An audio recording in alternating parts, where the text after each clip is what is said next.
Good morning and welcome to the Transform Summit, presented by BSA, the Software Alliance with support from Alteryx and Recorded Future. The program will begin in a few moments.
Please welcome Victoria Espinel, CEO of BSA, the Software Alliance.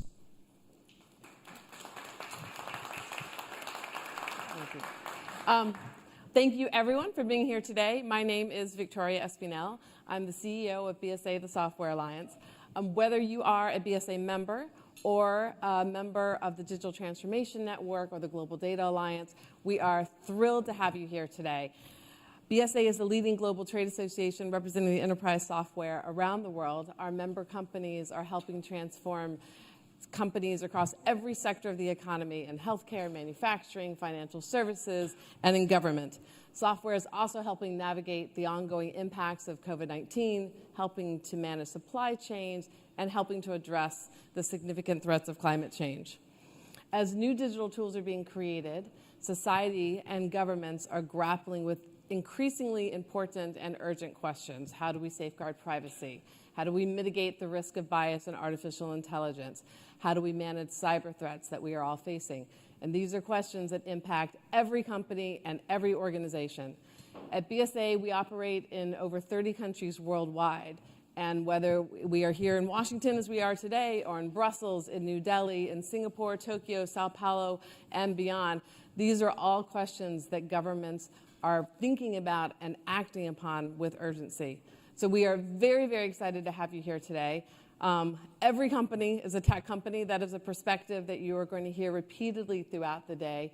These questions that impact technology and technology companies are now having an impact, as I said, on every company, but beyond that, on our economy, our global economy, and our society as a whole. So very, very excited to have you here. These are questions that BSA works on every day around the world, and very much looking forward to the conversation that we're going to have today. We are going to kick things off with our special guest, Alteryx CEO Mark Anderson, who is going to help kick off our conversation by talking about data and analytics and how to transform government, something that is very important here in Washington and around the world. And he is going to be joined by Michelle Flournoy, who is a founding and managing partner of West Exec Advisors and former Undersecretary of Defense. So with that, very excited to have you here today, and please join us on the stage. Please welcome Alteryx CEO Mark Anderson and West Exec Managing Partner Michelle Flournoy. All right. Good morning, everybody. Good morning. And first, I'd like to thank Victoria and the whole BSA team for putting on this event. It's a really important topic at just the right time. And today I have the good fortune of having a conversation with all of you and with Mark Anderson, the CEO of Alteryx. So, Mark, you've been CEO of Alteryx for about 2 years. Yep. But you also had a very long and successful career in the industry at companies like Palo Alto Networks, F5, and Cisco, just to name a few. But a little-known fact is that Mark was born in Northern Ireland, grew up in Canada, and I learned just before this was a professional hockey player for a time. But is not the typical profile of a CEO of a tech firm. So, well, the fake teeth usually are, right? Yeah. So I'd love to just know a little bit start with your personal journey. And how did you go from Northern Ireland to being CEO of Alteryx? Wow, that's a long story, but yeah.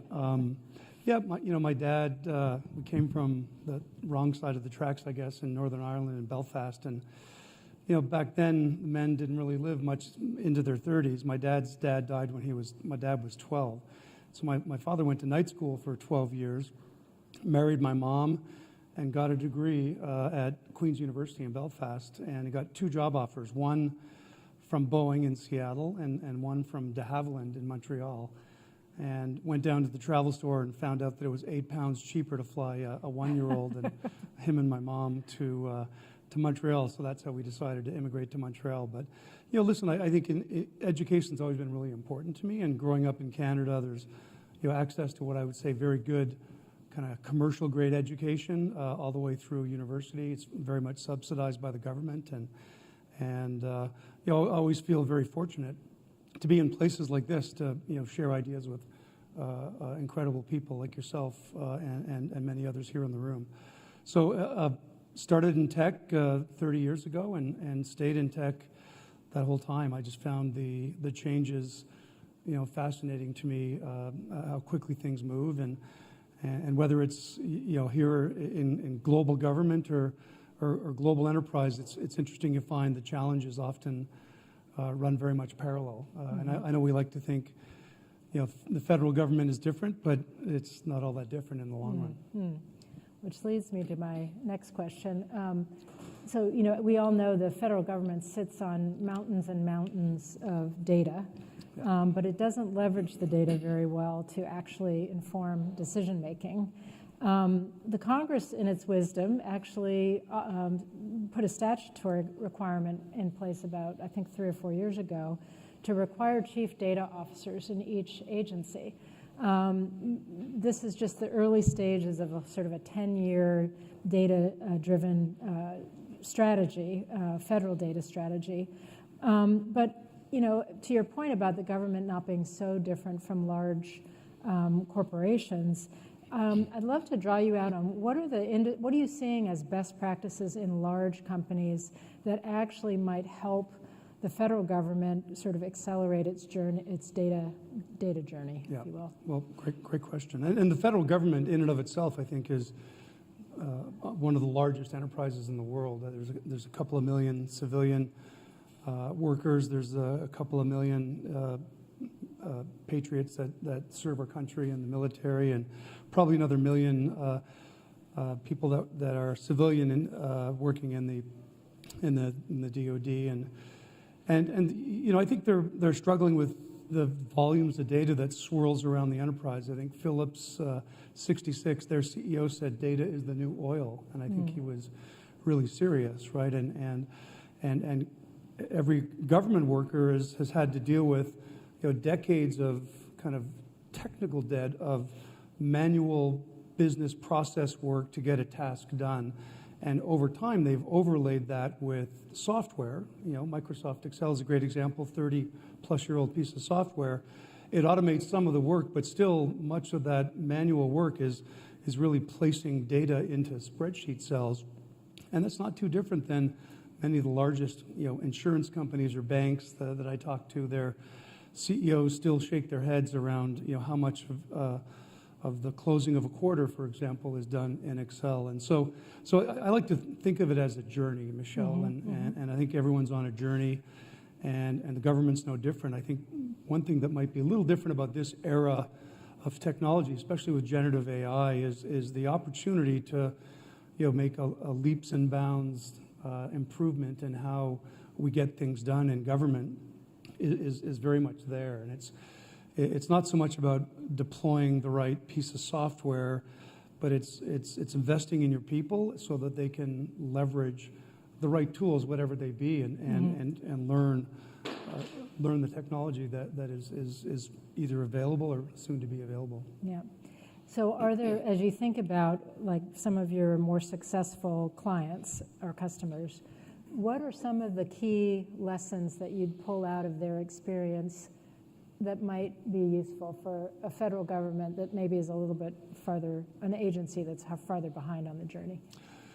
Well, it's invest in your people and provide them with the upskilling opportunities. For example, Alteryx makes a piece of software called Designer that allows for a spreadsheet jockey, if you will, to become, deliver the output of more of a citizen data scientist. And that really requires just an ongoing investment, not just the training. It only takes a couple of weeks of training, but creating like an internal community, and what a community that would be, of millions of people that work for this government, but an internal community that properly rewards the right kind of activities and behaviors. And so when you build a workflow and you can publish that workflow to hundreds or thousands of different colleagues, being able to share data and allow for proper guardrails and securitization of that data, but being able to share data so that you can automate and make really proper data-driven decisions much faster.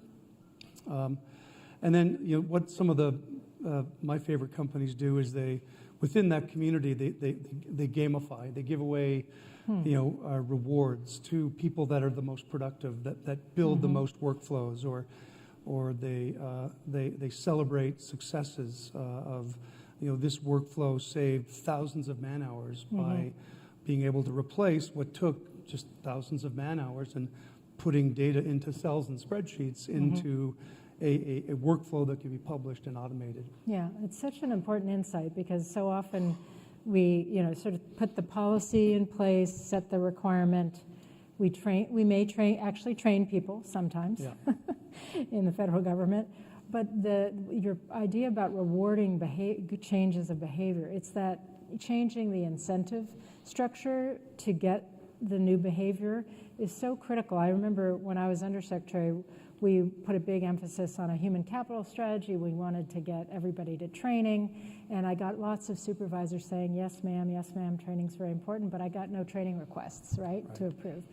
And it finally dawned on me that I had to actually make it part of their performance evaluation. You have to get this percentage of your people to training, and then suddenly my office was flooded with training requests because you changed the incentive. So I think that is really important. Just to double click a little bit more on this, do you also find are people as people get more data skilled, does it change their career path at all? Oh, for sure. Yeah, if you think about, we've all been there with manual software, but you think about the drudgery of pulling data from different sources and putting it into the right format, right columns and rows.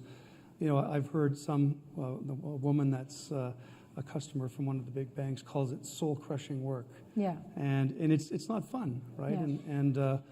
And so when you take those people out of that work and you put them into a community, whether it's within their company or the Alteryx community of citizen data scientists, their disposition brightens, let's just say, and they love to share how they've solved problems with others. I mean, I've even been on our community site looking at somebody from JP Morgan sharing a workflow idea with somebody from Goldman Sachs, two competing banks, and they're sharing things for the greater good, right? And so these people become. I'll tell you two things that I really notice. One is the attrition levels of these kinds of workers at companies goes down dramatically, upwards of 50%. And then I think the upward mobility of these people, especially, we're still in the early innings of this automation journey. Generative AI is still brand new and not really yet deployed in most enterprises. So I think there's still a long way to go here, and my guess is these people will end up running organizations that, because I think Victoria put it very succinctly, every company thinks they're a tech company these days.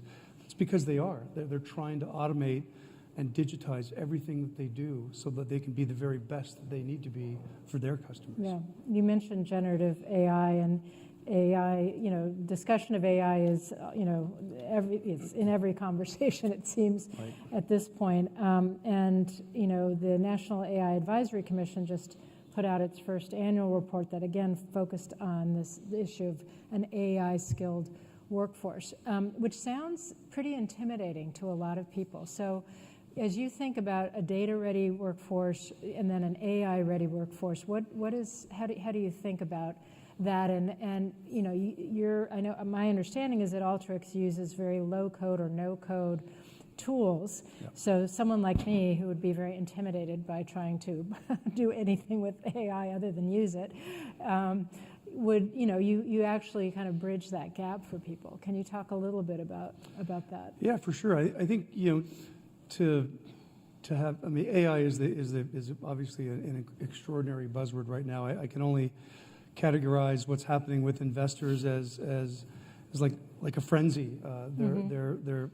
They assume that either you're going to be put out of business by generative AI or because very similar to what in the 2000 right at the turn of the century, they said that software was going to eat the world, and generative AI is really very much dependent upon the data and the people that you train it with, right? And so you have to have good data going in to have good data going out. So there's the horror stories that we read about in the New York Times about a large learning model, an LLM that was trained with some fiction, and it let its imagination run wild. And so for me, I think if you're going to start to leverage these kinds of capabilities in the government or at an enterprise, you've got to really have a skilled workforce that knows how to train these large language models and knows how to be able to move from manual work to automated work with a low-code, no-code piece of software like Alteryx Designer.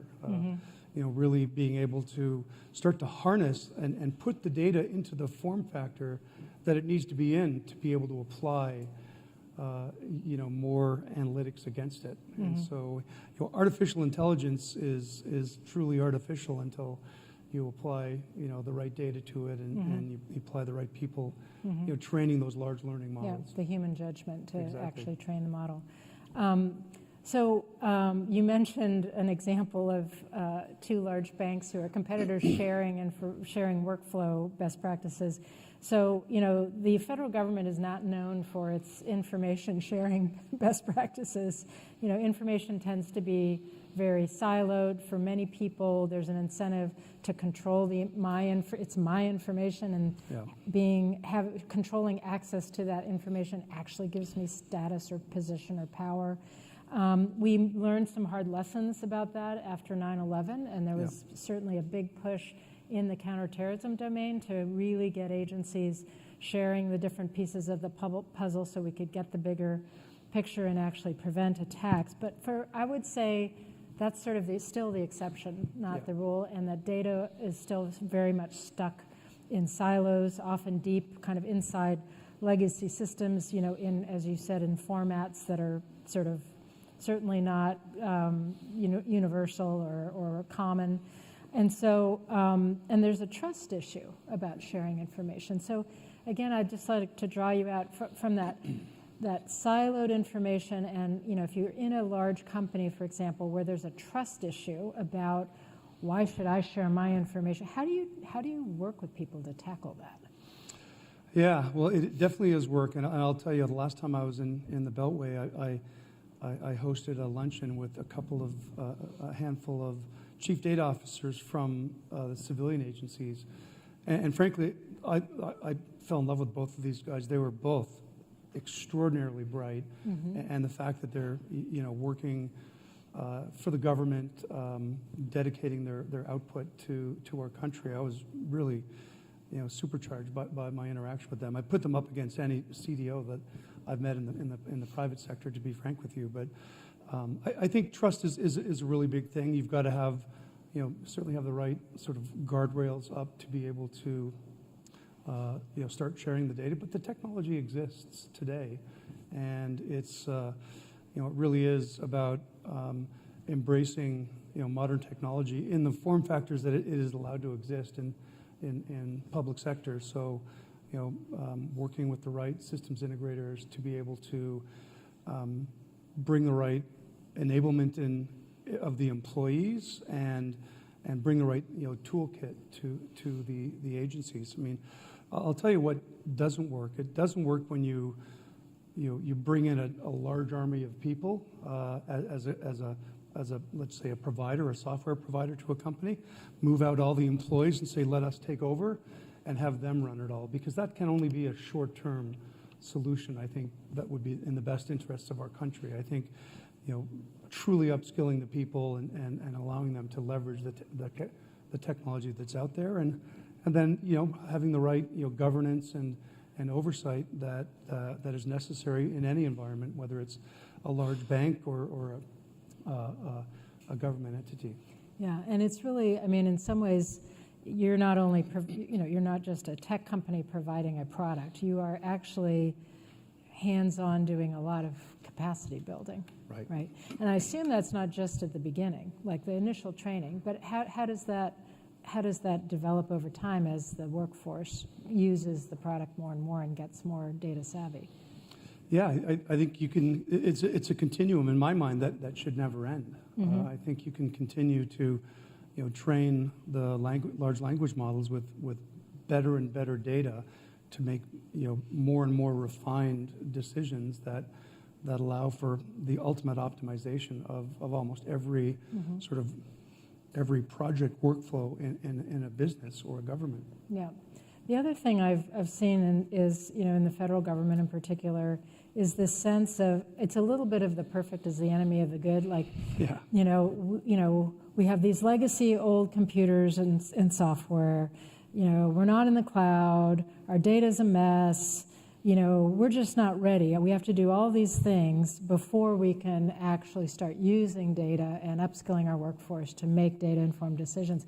I'm sure you've encountered that in some of your companies as well. How do you kind of, how do you get beyond that mindset? How do you deal with that? Yeah, I mean, I think scale is the enemy as well, right? And so it's, I think some wise person in India said you can't, eat an elephant all at once, right? You really start with, small achievable projects and then build upon the success of them. And that not only allows you to start, building some internal wins, but it also just demonstrates to the people that, it's achievable and doable. Yeah. And really just having a good project plan to continue to expand that. And really the way this technology is moving, I think it'll be a virtuous cycle where you're always going to be improving and iterating and adapting. Yeah. So in some ways it's like, rather than typically, at least speaking, one of my experience in the DoD is everything is this like top-down layered plan and it sort of cascades down. What you're saying is it's actually you find some champions or at least somebody who's willing to lean forward and take the risk of trying something different. Right. You kind of create some, examples of success, and then you start, proliferating that within the organization, and then, hopefully another organization looks over and says, "Hey, what are you doing over there? Right. And I want some of that." And so is that sort of it's absolutely, yeah. and as a partner or a supplier to business or government, it's you want to share these successes, but they're always better when they're shared internally. They seem to go farther and speak a lot more, more loudly. And then and only then do you really earn permission to do more. And what I found, I won't name the large bank, but it's a large Asia Pacific bank. They started with a small working group of 50 people on some specific projects within the office of the CFO, the Chief Financial Officer. And it was a 3-month proof of concept. By the time we'd finished that, 600 people had applied for the next phase. Oh, wow. That's great. And these were people from all different walks of life in this bank, from all around the Asia Pacific world. It was fascinating to see, and we just kept building on that success. And in particular, this bank did a really good job of creating a real positive internal community around success. Yeah. And they trumpeted wins. They talked about things that went wrong and what they learned from it. And it's what I think any good business or government agency would do. Yeah, great. Well, I think you've helped set the table for the day by putting lots of good ideas on the table. Thank you so much. Please join me in thanking Mark Anderson, Thank you very much. Yeah, CEO of Alteryx. Thank you so much. Fantastic. It was a missed opportunity last year. Please welcome moderator Alex Givens, President and CEO at the Center for Democracy and Technology, and distinguished panelist Congressman Jay Obernolte, Christina Montgomery of IBM, Leah Perry of Box, Nubia Shakuba of Adobe, and Nis Chuck Romine.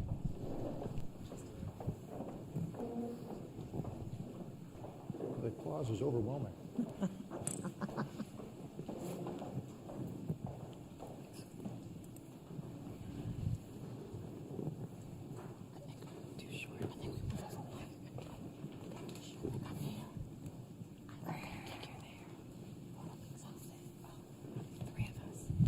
Everybody set? Wonderful. Well, I am so happy to be here moderating this conversation on how to meet the AI moment. As we know, AI is top of mind for very many people. It is dominating news headlines. And I can't think of a better time to have a conversation around what responsible rules can look like as we chart a path forward. And I'm going to just jump right into the conversation. And Congressman, I would love to start with you. In this moment, as you think about, from your perspective, up on the Hill, what responsible governance of AI should look like, how should the U.S. be moving forward as it thinks about potential rules of the road, particularly as other countries are moving forward in the regulatory space and in their own competitive advances as well?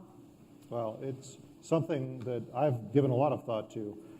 I think that, first of all, we need to recognize that this is something that requires regulation. And we also have to be mindful about why we regulate. We don't regulate because we like big government and we think big government ought to control everything in the economy. We regulate to mitigate potential harms and to provide consumer protection. And that's something that I think is very clearly necessary when it comes to AI. I also think that we need to heed some of the lessons that we learned in digital data privacy, where the US was very slow to act. And in doing so, we opened the door for the states to become the laboratories of democracy and enact like a patchwork of 50 different state regulations in response to that. And I was actually one of the leads on the drafting of the California Consumer Privacy Act when I was in the legislature in California. So it's a topic that I know a lot about. But if you think about our constitutional duty as members of the federal government, I think it's very clear that this area is so obviously related to interstate commerce. It's something that belongs in the domain of federal government. And I think it's also very destructive to entrepreneurialism to allow this regulatory patchwork of 50 different state regulations to exist. So that's where we're going with AI if the federal government doesn't step in. So that's why I think that regulation is going to be necessary. Yeah, I mean, and to your point, both California and Connecticut are amongst the states that are thinking about legislation in this space right now. What issues are top of mind that you would want to see tackled as we think about what responsible government looks like? What is the role for Congress in picking out kind of ways to respond to this moment? Well, first of all, we're talking about digital data privacy legislation. That, I think, is absolutely priority one for us, because if you think about the harms that we want to mitigate when it comes to AI, the number one harms in my mind right now in the early days of AI implementation are AI's uncanny ability to pierce through digital data privacy and re-aggregate disaggregated personal data and build behavioral models that are eerily accurate at predicting future human behavior. That's something that we know that AI is good at. We know that it can be misused by malicious actors. So that's something that digital data privacy regulation will prevent now, and we're very hopeful of getting that done in Congress this year. But in a larger sense, I think we need to do some deep thinking about what the harms are that we're trying to mitigate. What's the worst thing that can happen with AI? And as we all know in this room, the worst things that can happen do not revolve around an army of evil robots rising up to take over the world, right? But there are equally consequential harms that do worry the deep thinkers about AI. Harms revolving around, obviously economic disruption, certainly something we need to be prepared for. But in a larger sense, the way that AI works, the way it's going to transform our economy, it's going to shift the levers of economic power. And one of the things that federal government is responsible for doing, we know through the lesson of history, is to prevent the accumulation of monopolistic-like power in economic markets. And that's a very real danger with AI, because training workable AI models requires such a large set of training data, and very few companies have access to that. So it would be very easy for monopolistic-like conditions to develop in economic markets with respect to the access to AI. So we need to do some thinking about what that means and how to prevent it. Wonderful. Panelists, I would love to turn to you. I have to scoot my chair so I can see you, so forgive me messing with the stage design here. There we go. So I would love to hear kind of the take that you have from the various companies that you're in. And I'm going to tee up something that the Congressman just said, which is I think it's really important in the AI conversations that we get specific about the types of harms we're worried about and trying to address. The Congressman teed up some ways in which behavioral data, data about people can be used to infer and predict behavior.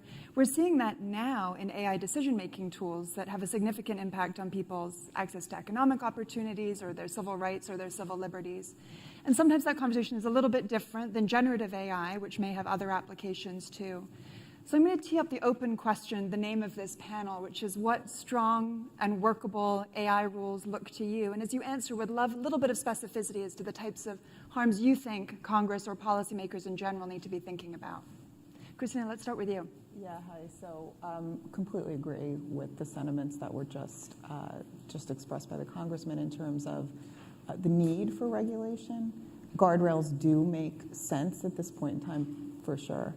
But the role of policymakers, I like to see, is to create enabling frameworks for regulation. So first, essentially look at what existing regulations are out there in place today, and then fill gaps with regulation that addresses the harms, many of which we've talked about today, in terms of bias and inclusion, preparing the workforce, hallucination and various spread of disinformation, cybersecurity and the like that we see could be real risks today.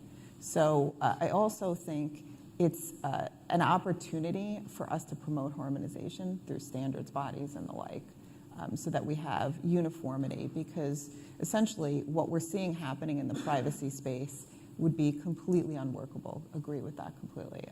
In terms of AI, we can't have 50 states regulating it differently. We can't have countries and governments around the world regulating differently. So I think the need for harmonization is really critical too. Wonderful. Leah? Thank you. I completely agree with you.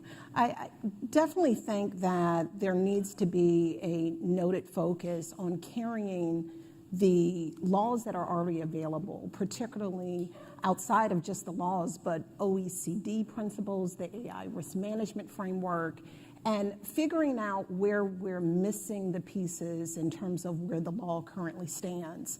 The high-risk use cases, obviously, are things, or consequential decision-making are things that really I'm concerned about, and I think so many others are also concerned about too, whether or not you're talking about surveillance, whether or not you're talking about deep fakes or facial recognition where there's no transparency or explainability around AI. I think that clearly those are areas where we want to ensure that there is a level of not only testing when it comes to modeling and training, but even further so, making sure that we're being clear and transparent about what we're doing, and making sure that we're not removing the human from the actual decision-making process that could impact an individual's ability to be employed, healthcare benefits, et cetera.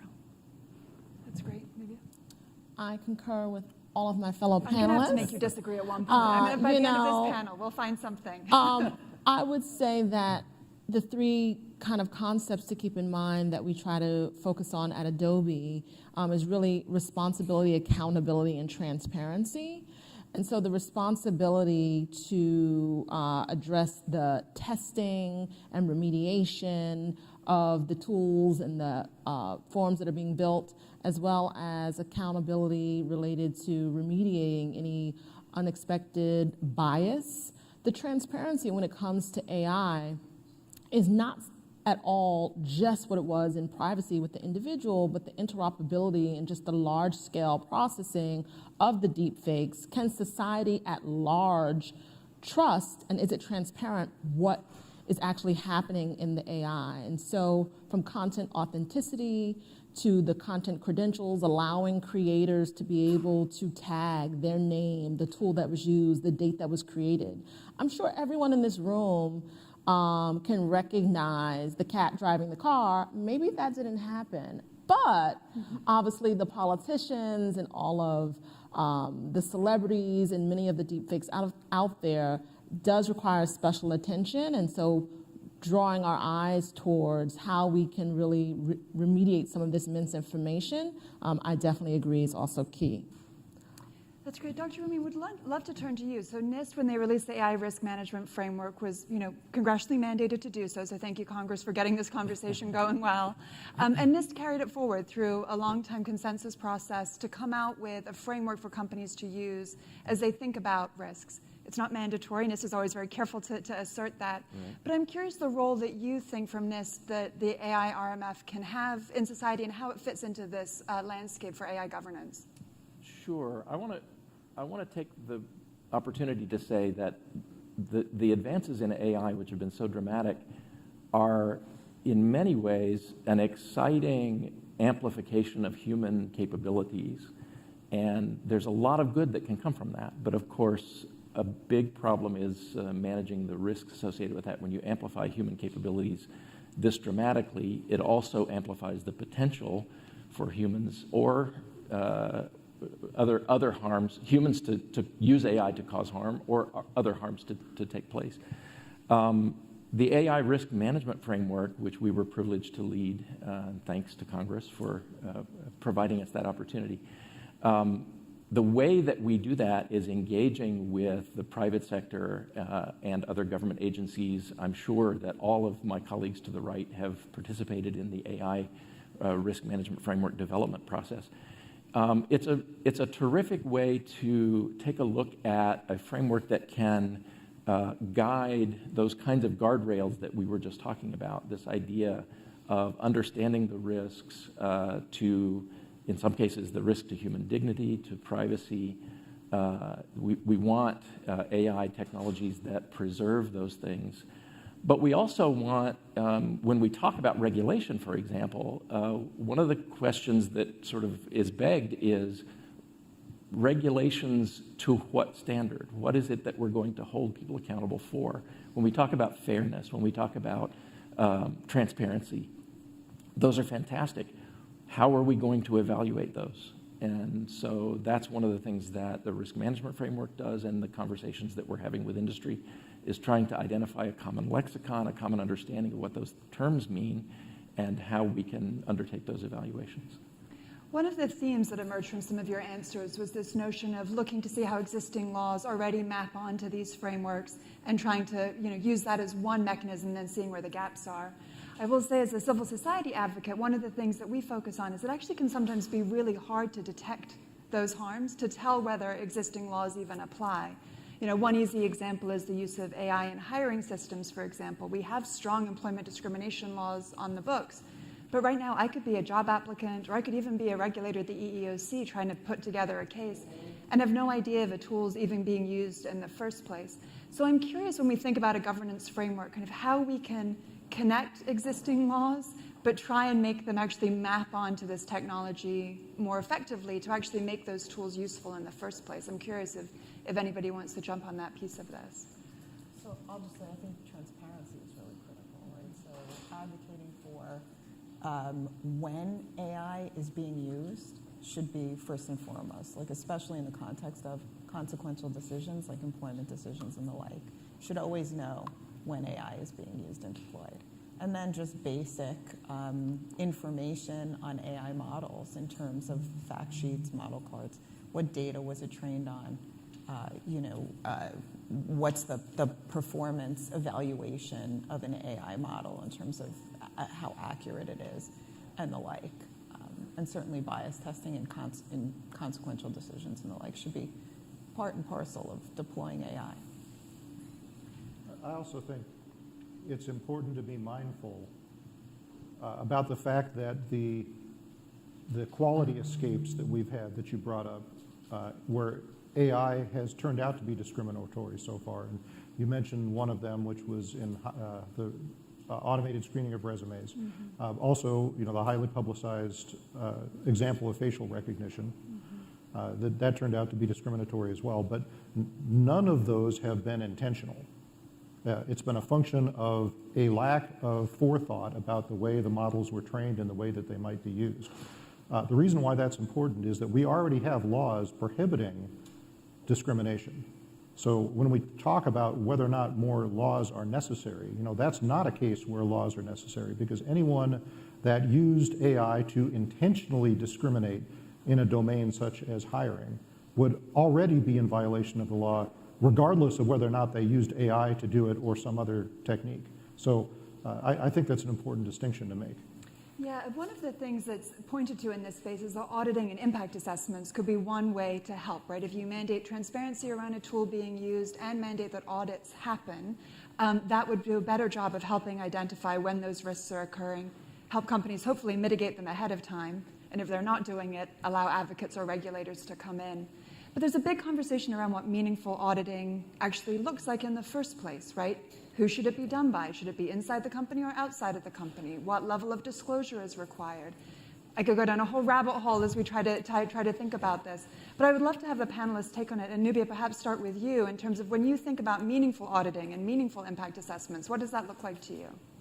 Thank you. I would say that we need to maintain some level of flexibility without being so prescriptive. Must it be internal? Must it be external? Provided we have a framework that requires you to have some initial impact assessment and ongoing auditing and monitoring, this is not a stale one and done way to have an assessment. It is constant and continuous monitoring and feedback and learning from what was done and did not work well with the appropriate review board of diverse individuals of thought and ethnicity and gender and other diversity components to make sure you're taking into account all of the various subject matter areas and ethics areas. And so those impact assessments we should learn from and build upon. I also would say that the concept of making sure you have the right cross-functional group in the room to make sure those assessments take into account the holistic nature of all the various impacts is also really key. I would not prescribe for any specific requirements unless you're going to have a risk-based framework that allows the scope and nature not only of the risk harm of the tool, but also the company and the size so that it can scale for each specific company's different allowance and what they're able to accomplish, not making it too big or too small. I would say also just lastly on check the box, if your culture is a check the box culture, you would have an AI culture with the privacy impact assessments that check the box. If you come from a company that believes in trust and doing things the right way, AI is going to be an extension of the impact assessments and audits you already have in the privacy and other spaces. And so really important to build on that culture because this area in AI is much harder to assess. And so really just expanded issues if you get it wrong. You know, just going a step further, I completely agree with you, but I think also you have to recognize it isn't a one-size-fits-all scenario when it comes to testing on your model, et cetera. And this gets to the larger picture of overall AI governance and how does that look like within your respective company. I certainly think that your testing and training should be based on what the intended use is. So if the intended use is more high risk, which would contribute to consequential decision-making, et cetera, your training and modeling may be a lot more different, if you will, than what it would be in terms of AI that simply, is trying to organize files and folders, right? And then even further, I do just have to flag in terms of the role of regulators in all of this. I know that there's open discussions and ongoing sandboxing, for instance, happening over in the EU and decisions around whether or not DPAs should certify on certain modeling and training. And it does make you question who is certifying, right? And making sure that those individuals that are actually certifying have that expertise needed in order to do so. So again, not one size fits all, but also making sure that the experts are there that are doing that testing, training, et cetera. Dr. Marine, I know that NIST has published a roadmap for what the plans are in the AI space after the release of the risk management framework. And one of them is around measurement standards, conversations that NIST is participating in. Can you speak a little bit to this? Does NIST have a role in helping develop what meaningful audits or impact assessments looks like, and how will that unfold in the coming months and years? Sure, thank you very much. Yeah, I think one of the key elements, I think, in any kind of program that involves auditing or assessing is this idea of testing, evaluation, verification, and validation, right? This TEVV arena, and we've talked a lot about that in our risk management framework and the associated documents. The importance of doing that kind of work, and I appreciate the congressman bringing up face recognition as one element because NIST has been involved in biometrics research since 1963, and among the areas that we've looked at very carefully is face recognition. We've done a lot of testing and evaluation in that space to understand both the capabilities of those systems and the limitations, and in particular, the differences among the different algorithms. So one of the things that we have to understand is the capabilities of AI in general are not going to be uniform. They're going to be very different for different purposes. And some of the things that we're going to have to do involve an assessment vertically in each use case. How is the AI system being used for the specific purpose, and what are the risks associated there? So. Christina, I would love to bring you in, and Congressman, you might want to chime in on this as well. One of the things that's complicated about AI is that it's a pretty distributed value chain, right? You have the developers of an AI system, you have the deployers, typically companies that are using it, you have either the end users who may then be using it in a real-world application, or the subjects of a decision. And each of those people have something that they contribute to the tool and how it's being used and how it's interacting with a particular set of data and set of facts.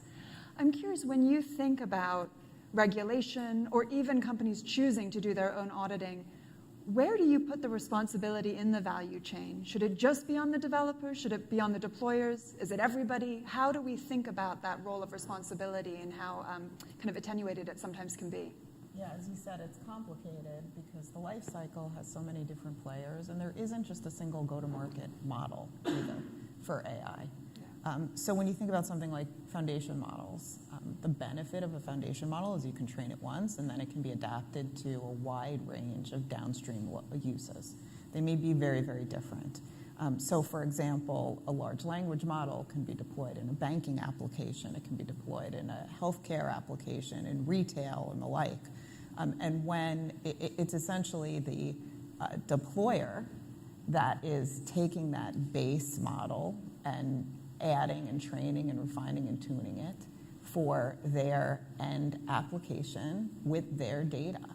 And if you introduce a developer into that construct by saying the developer is responsible in the end for the banking application as it's deployed in context, you're introducing risk because you're going to, by definition, be requiring a developer to have access, knowledge that it doesn't have today to data and information that presents privacy risks, for example, to very domain-specific use cases where it's not the right party to really understand the implications because AI should be regulated in its context and use. And high-risk application should have more regulation than low-risk application. Well, it's the deployer that understands that environment best, right? So that's not to say there shouldn't be any obligations on developers. I think what you see in the EU AI Act, the original construct of it, was the market's going to play this out, right? Because if you put an obligation on a deployer, they're going to need information from developers in order to meet their regulatory obligations, and that will play out in contracts, that will play out in the type of deliverables that come with foundation models, and I'm using that because it's a pretty, common thing we're talking about a lot today. So in terms of then requiring developers to deliver something with the data and with the model, like a fact sheet or a model card that says, here's the data I trained it on, here's how it performed, just all the facts in terms of that, so that the deployer can then use that to meet and fulfill their obligations. So that's the model that I think will work best in this construct.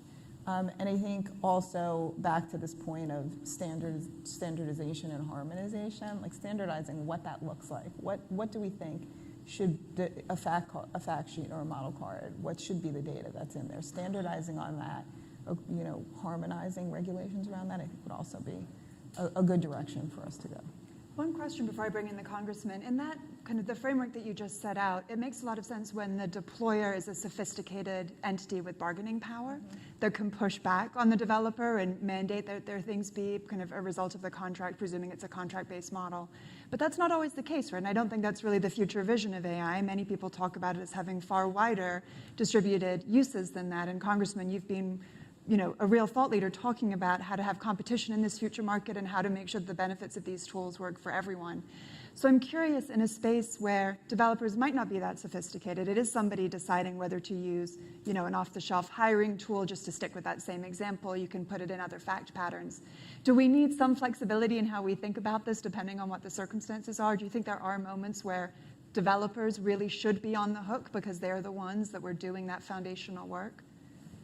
Again, I think you have to have this risk-reward balance. What is technically feasible coming from a developer? And do you impose requirements, at that development stage that require transparency, that require some amount of facts? Then I think that's wise. But what you're expecting necessarily from a developer at that end stage will make them an insurance company, right?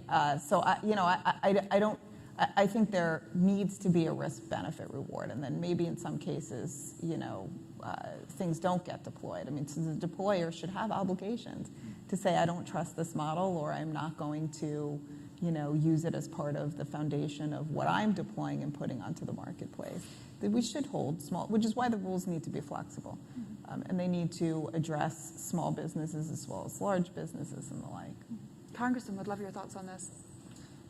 It's interesting, because we live in a democracy and democracy is messy, we have to be very careful about this.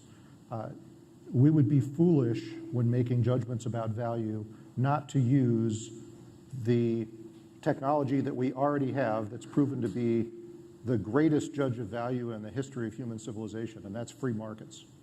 Free markets do a great job of tunneling down on what people find value in and what adds value to transactions. So I think that we need to harness that power when judging the value of AI.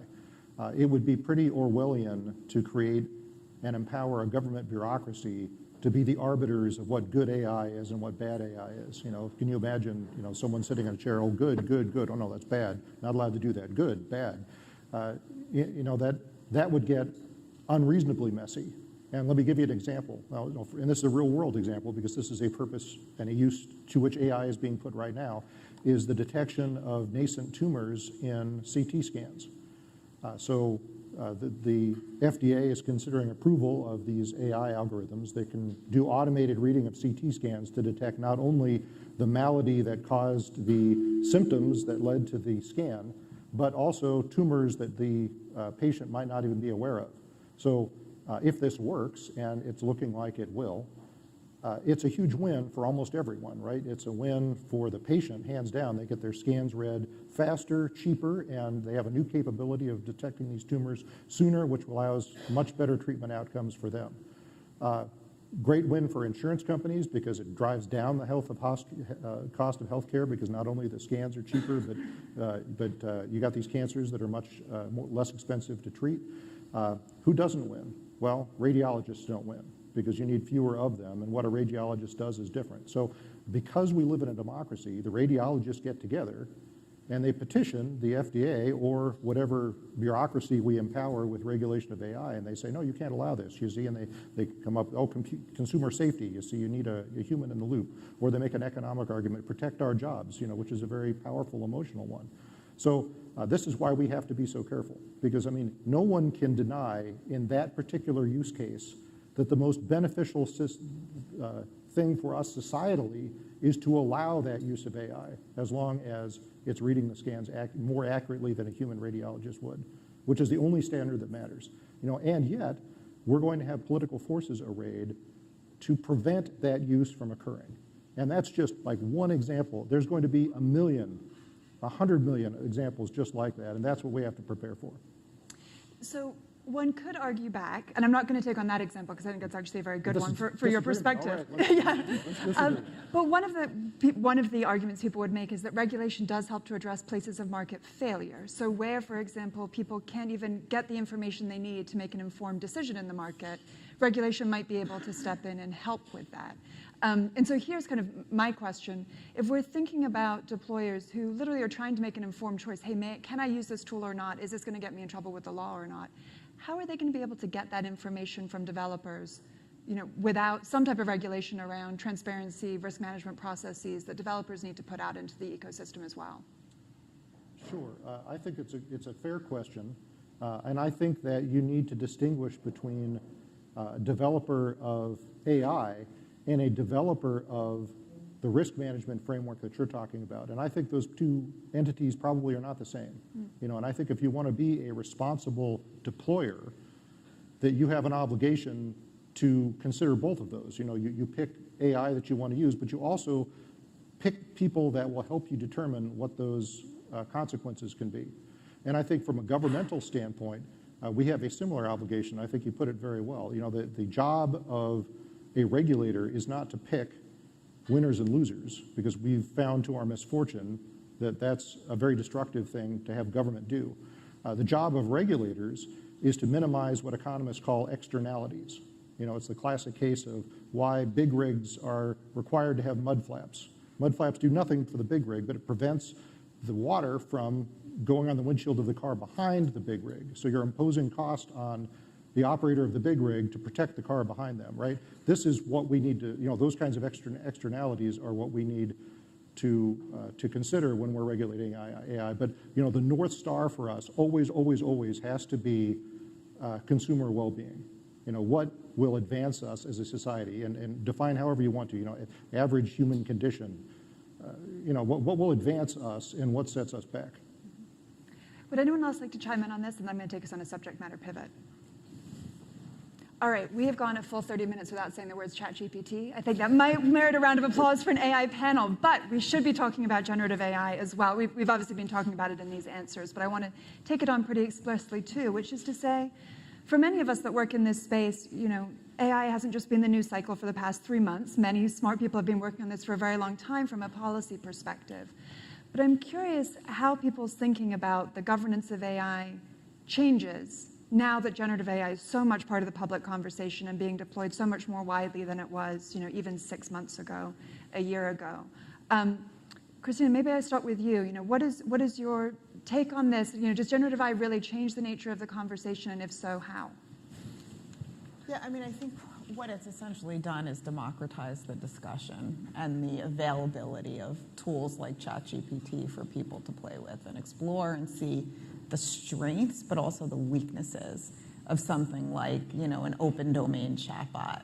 So a lot of the risks that we're seeing as a result of these models, we're talking about for the first time maybe as a global community, but they're not new risks. Many of them related to bias, related to personal information. They may be scaled by open domain technologies, certainly, but they're not new risks. The new risks are things like, you know, hallucination and the potential for misinformation to be deployed on a grand scale, right? So I think it's important for us to kind of take a breather as we see these new technologies. I do think that it is been very helpful to light a fire under the conversation, and also for people to see the strengths and the weaknesses. And so we know now, well, we can't necessarily rely on the output of something because it may not be accurate. So there are weaknesses there. It's not magic, right? We are understanding a little bit more about it being a prediction tool and algorithm. So take a breath, assess the emerging risks. Glad to see there's more conversation now, because we as a company, for example, have been calling for regulation in the space of AI for a number of years now. I finally feel like we're getting some traction around those conversations as a result of it. But then, you know, let's focus on what we need to do now to put guardrails in place that are flexible, that are addressing the risk that's been around for AI, you know, with respect to AI. And doing it in a risk and context-based way. Leah, would love your take. Yeah, sure. I definitely think that it advances the conversation. For Box, we serve over 115,000 business enterprises, which includes about 75% of Fortune 500 companies. And so Box is the content cloud for many various multinational customers, and recently launched the Box AI product offering. And the feedback we received prior to launch and just evaluating where customers were at, people were thrilled about the aspect of integrating whether it's OpenAI or another generative AI technology, into our product offering, and to be able to leverage that knowledge, whether or not it's building out and better organizing their unstructured data, including classification of that data, how it's used, handled, et cetera, and marrying these various pieces together. So it creates better efficiency, effectiveness for end users, and specifically the business enterprises that leverage Box. On the flip side, the challenge in terms of when you look at generative AI is the fact alone that it mimics human behavior, and in that mimicking, the end user being comfortable taking the human element out in terms of making that high-risk decision. And so just going back to the earlier discussion that you were having, I think it's critical that transparency and explainability is there, and that you're very clear about the product offering to which you're either integrating with, developing, what the intended use is. If you're not clear about the intended use, or even going a step further, prohibited uses, then when it's ultimately applied and the end user is applying that technology, they have no clear guardrails either, because you haven't been clear on your end about the product offering to which you're putting in the marketplace. Nubia, this tees up a perfect question I was going to ask you, which is we're having a lot of conversation around legislation and policy solutions, but I've been watching a lot of these news stories unfold and wondering how much litigation is actually going to tackle generative AI before policymakers have even finished, their early conversations about it. We've already seen lawsuits grounded in copyright, grounded in privacy. Leah tees up good examples where people might rely on a chat result that could lead to product liability or some type of negligence claims. I'm curious how you think about this. Are the courts going to be tackling this before the regulators even come along? I'm not a betting person, but I'm willing to put all of my money on black. The answer is yes, right? Just like the congressman said, we live in a democracy, and along with all of that great value created is a litigious society, and definitely the lawsuits will continue. It is while we wait for legislation in this complicated manner. If you just think back to GDPR, right, initially proposed in 2012, passed in 2016, effective in 2018, that was 6 years. So the EU AI Act, we expect to be passed in full according to the estimates by end of year, but technology is moving at warp breakneck speed and cannot keep up. And so we're relying on all of these foundational principles outside of AI that are so integrated, like privacy and copyright. And so people will try to, as there's just confusion, try to test the bounds of what is allowed and not in court cases, for sure. That will absolutely continue. When you talk about asking AI certain questions and you rely on it and negligence, I personally would not ask AI anything that I did not know the answer to, right? I mean, it is hard at this point, as we're in the early training stages in that iterative model, to be able to fix it. You have to know what's right and wrong. And so we're nowhere close to where we need to be. And so expect the lawsuits to continue. Would others like to weigh in on that? Does Congress sit with popcorn as the defamation suits take root? No, frankly, the empowerment of litigious law firms with profit motives is something actually I think we have an obligation to guard against, as well as empowering, right? But let me just be a little contrary and insert a note of optimism about the generative use of AIs, because I think a lot of people are talking about the dystopian, future view of, wow, you see something, you don't know if it's real or fake, right? But this is something we've been grappling with now for years, right? If you showed a scene from a Marvel movie to someone 50 years ago, they would look at that and say, that looks real, right? So this is something that is coming regardless of whether or not AI is in the mix. But I'm maybe hopeful that rather than this dystopian view of pessimistic view of, well, people are not going to know what's fake or real, and the spread of disinformation, and this disinformation will be everywhere. And think about it. Think about the optimistic point of view, which is maybe this will finally catalyze a change in people's awareness of the need to verify data that they're looking at. Maybe the emphasis will be on the consumer, where instead of looking at a video of Jay Obernolte beating his wife on the internet, right, because someone used generative AI to make it, maybe you see that and you say, wow, would he really do that? I'm a little skeptical that that's real. That's what we're missing. That last link there, that skepticism, and we need that skepticism regardless of whether or not generative AI exists. I couldn't agree with you more. How do we get there, though? It doesn't seem, that evolution in human thinking doesn't seem to be getting there just yet. I disagree with you. I think if you look at Gen Z and the millennials, they are the first generation that has been bombarded from birth with marketing. And they are much more skeptical than we are, than my generation, the generations before us. They have that skepticism because they've had to have it.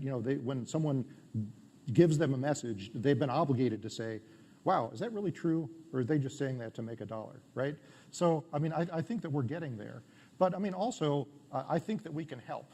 So one of the ways we can help, people talk a lot about generative AI, and watermarking is one of the technologies that has been proposed to deal with this. Like, okay, if this is fake, and we're going to it's been generated by AI, it's a video sequence, we're going to require the AI to watermark it so everyone knows it's been generated. Well, to me, that's incredibly naive, because if someone puts a video of Jay Obernolte beating his wife on the internet with malicious intent, they're not going to watermark it, right? So maybe instead, we watermark the stuff that is real, like security camera footage. Maybe there's an encryption algorithm that can watermark each frame in a way that links them together with a blockchain that says, okay, this is a piece of data that we can verify came from that security camera, and therefore is admissible in court, and provable, right? Maybe that's the way we solve, that part of the problem. Maybe I know that this is something this is not a product placement. I just happen to know that Adobe's been thinking a lot about this. I couldn't agree with you more. This was not choreographed. In 2019, Adobe had a content authenticity initiative with over 900 companies who have signed up, where we do just that. Those content credentials that attach to a video and a picture that says, we can't tell you what's fake, but here is the timeline and the blockchain of what is real. Here's who created it, here's everything that's been done to it. And so the criminals are not going to go through and be part of that. But yes, the skepticism that says, if you don't see this, you should not trust that it is real. We 100% agree that the future believe is bright, and to counteract this misinformation is to really have this content authenticity and change our entire mindset. We strongly believe that.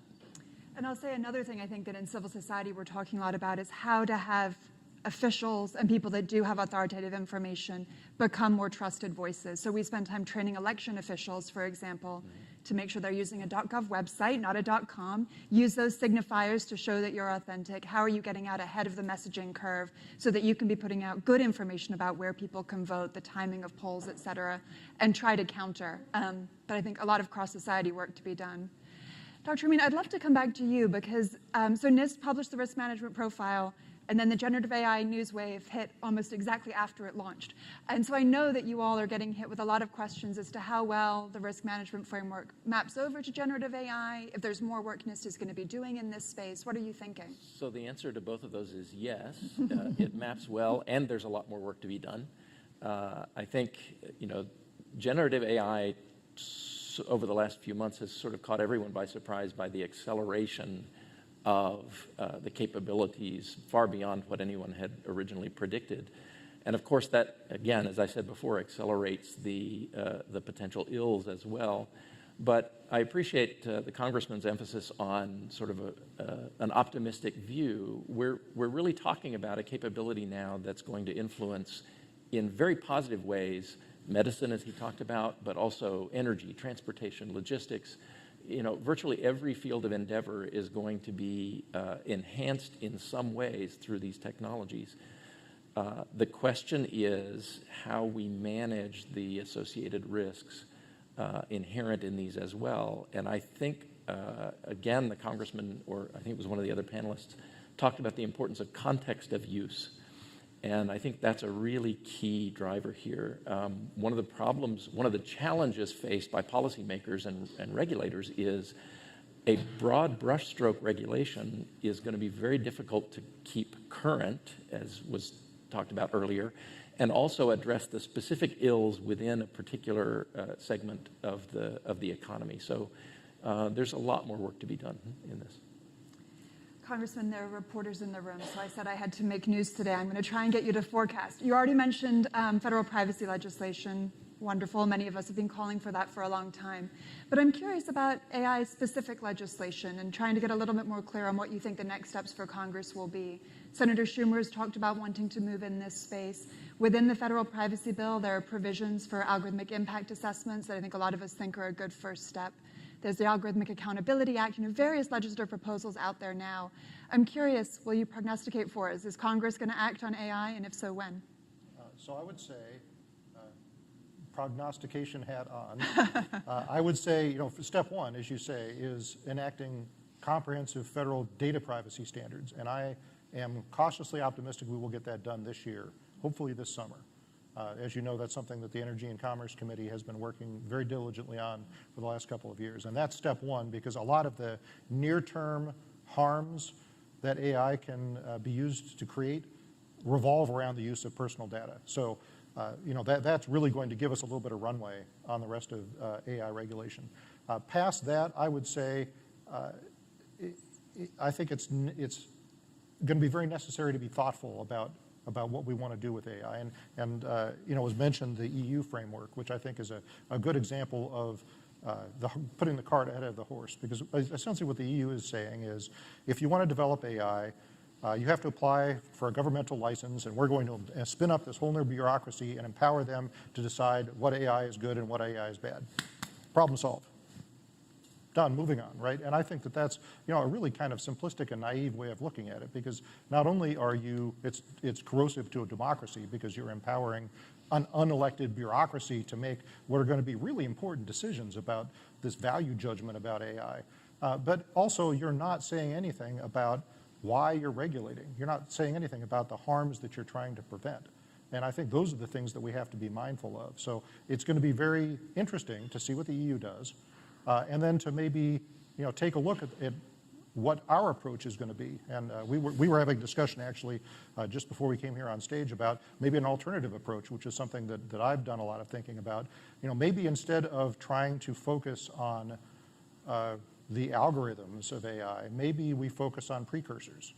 Maybe like the same problem that we had with the regulation of methamphetamines.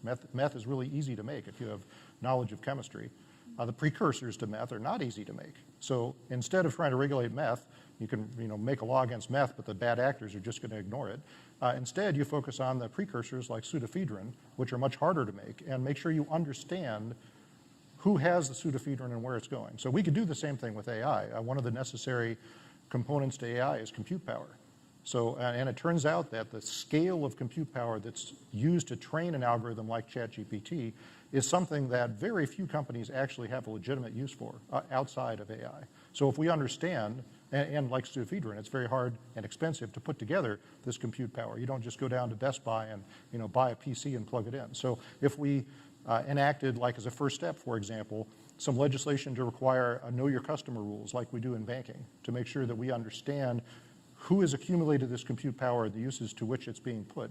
I think that would maybe help us understand the landscape of what we need to regulate. So there might be some efforts at walking before we're running is what I'm saying. But I think that happens after digital privacy legislation this year. Fascinating. Reporters, take note. Well, with that, please join me in thanking this wonderful panel.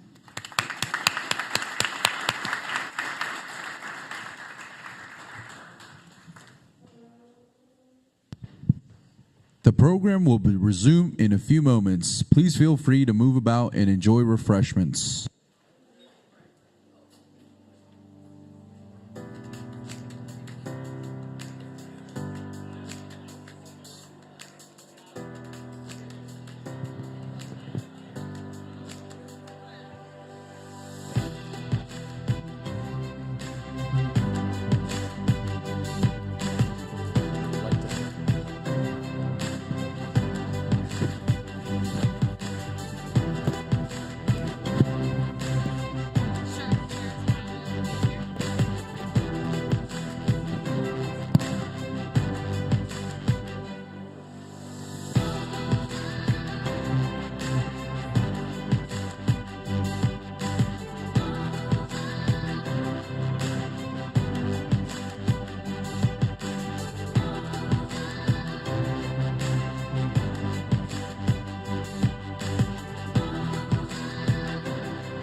Please welcome BSA CEO Victoria Espinel and Jason Kwan, General Counsel at OpenAI.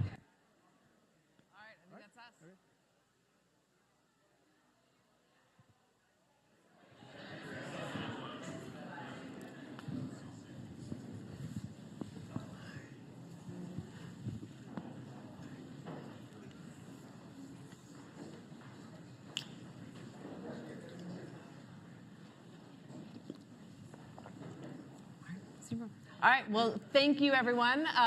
Welcome back. Very excited to be here today with Jason Kwan, the General Counsel of OpenAI. Jason, welcome to Washington, D.C. Thanks for joining us today. Yeah, great to be here. So there's a lot of interest in OpenAI. I'm going to start off with a really fundamental question. Yeah. What is OpenAI? How would you explain it?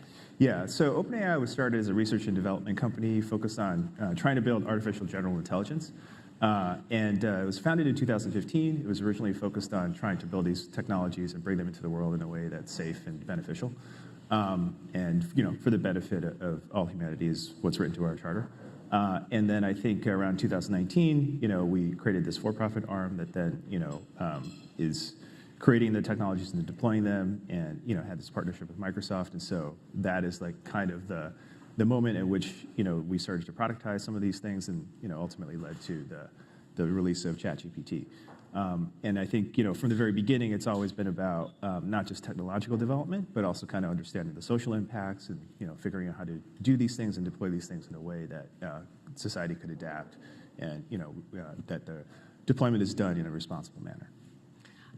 So ChatGPT is one product, right? I'd love to hear a little bit about how you think ChatGPT, but also other generative AI products if you want, how do you think they have changed, will change how we live our lives? Yeah, so it was definitely an interesting moment, back in November when ChatGPT was launched, and I think it was maybe one of the early times, if not the first time, that ordinary or regular people could actually interface with a technology or tool or product that was very visibly AI.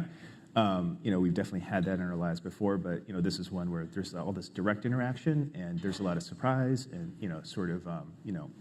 at the capabilities it's able to kind of perform. And I think my parents use it. They're over 70 years old, and they are native Korean speakers, and it's able to converse with them in Korean, and they find that really fun and educational as well. And then you have other sort of more complex situations where you have like Khan Academy building on top of our technologies to kind of try to bring home the idea of having your personalized AI tutor that helps with education. So there's just kind of this wide span of activities that kind of goes through and impacts lots of different things in terms of what you're doing in use cases that, it's very clear that you're interacting with an AI system. So you've been at OpenAI for about 3 years now, is that right? A little over 2. A little over 2 years. Yeah. So you had a chance to see some things before others had a chance to see them. Is there a moment you look back on when you were watching developmental capabilities and you were like, wow, this is something really new, really amazing? Yeah, well, it was probably just in the first few weeks that I joined. So early on. Yeah, early on, and it's just when impressions are being formed too. Had a sense of some of the capabilities because GPT-3 had been launched, but this was before the code generation capabilities were widely released. And I think in the past, before I moved into law, I was a software developer, and so kind of understood the work that kind of goes into developing code, and then kind of seeing people and developers write code through natural language commands was kind of shocking to me. And it still kind of is really, really impressive, and you sort of forget about it a little bit because it's been a while now that these capabilities have been out there. But that one really kind of really surprised me from the very beginning. So you talked a little bit about it's consumer-facing, and we were talking a little bit before about the fact that there's been so much consumer-facing interest in it. There's been this real explosion of interest in it. We can talk a little bit later on about how that may or may not be changing the policy debate around artificial intelligence. But what about enterprise-facing uses? Is that something you all are thinking about? Yeah. So before there was chat, and I think a lot of people don't necessarily realize this because it's a little bit less visible, but we had an API, application programming interface, that developers could then access the models and build on top of. And that had been around for I think, about 1.5 years before chat had come out. And you have companies, developers building on top of these tools. A couple of use cases that kind of come to mind. One is you might have a company with a large knowledge base, and instead of people having to look up information, you can put an AI system on top of it that then will be able to understand what you have inside the organization, and you can sort of interact with the organizational knowledge, and that can make everybody more productive. We definitely have customers using it in that way. And then I think the other use case is sort of making more efficient and more powerful the existing capabilities that you have. If you're, for example, a software business, you can add sort of interactive features into your software. This, for example, one kind of use case that occurs to me is Intercom is using it for their sort of Q&A platform that they have to kind of deal with things as common as customer support. So those are just a couple of examples. I think there are more you can think of that impact in internal workflows, as well as making the existing products that people offer a lot more powerful. Have you seen a lot of interest from enterprise-facing companies? It's my impression that there has been. So. Yeah. So the interesting thing has been that when it first came out, a lot of companies were sort of, how do I think about this? How do I integrate this into my products? And I think now, with chat having been out there, ChatGPT being out there, people sort of realize, okay, so that is a very clear way of interacting with this technology. And another kind of use case revealed by this is you can use natural language now as an interface into software. Before, you had to kind of design this kind of user interface, buttons, drop downs, all that. Now what you can do is converse with the software, and it will be able to do things. And that's kind of, I think, where this is headed. So there's been a lot of focus on technology generally, and the benefits, but also the risks and the challenges that technology faces. This is not specific to AI. This is in general. But it does feel like there's an intensity to this moment, and I'd be curious about your thoughts. Not just, I'll ask you about OpenAI, but more generally, you're in Silicon Valley. You have a long history in working for tech companies, startups, incubators. Does this feel different to you? And what I mean specifically is, how do you think other tech companies are thinking about this moment in terms of responsible deployment, in terms of research and investment? Like, what's the mood in Silicon Valley right now? Yeah, I think it's a mix of excitement and concern, for sure. And I think the thing that makes this different than before is, one is a function of what's come before, right? And I think everybody knows that technology has had great impact on society, some of it unintended, and that this time around there's more pre-thinking to do on a lot of these issues. And so I think that's one. I think the second is it's definitely disruptive, especially in the sense of what is software capable of doing. And I think there's just a sense that there's a lot here to kind of unpack and also kind of understand what are the second-order implications. And so the technology itself is one that I think everybody's still trying to understand. And then I think the third here is sort of as a combination of the two, that, okay, how do we do this in a way where you have industry cooperation on standards, and how do you do this in a way where regulators and policymakers can sort of strike the right balance between innovation and safety. And those conversations I think are happening quite rapidly, because of both of these things. People are trying to wrap their head around it, and I think there are things that have happened in the past that people don't want to see happen again. So let's talk about that a little bit. Yeah. With respect to OpenAI specifically, and I'm going to pick one of those risks. Well, actually, before I do that, when you were thinking about OpenAI, what are the risks that you're most concerned about? What's your, what are you expecting? What's been unexpected? Yeah. So from the beginning, we've had a team at OpenAI that focuses on these types of questions. And I think when these generative models first came out, because they're able to create content, because they're able to create information, One of the key things that I think people kind of zeroed in on is, okay, well, this could be used to generate disinformation, misinformation, inaccurate things. And that was also kind of very, current at that time because you had all these things happening, for example, in social media.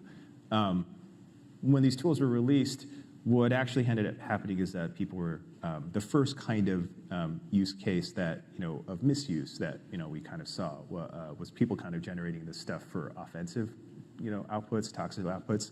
So that was the first problem that we had to solve. And we had to develop safeguards to, sort of moderate this content automatically.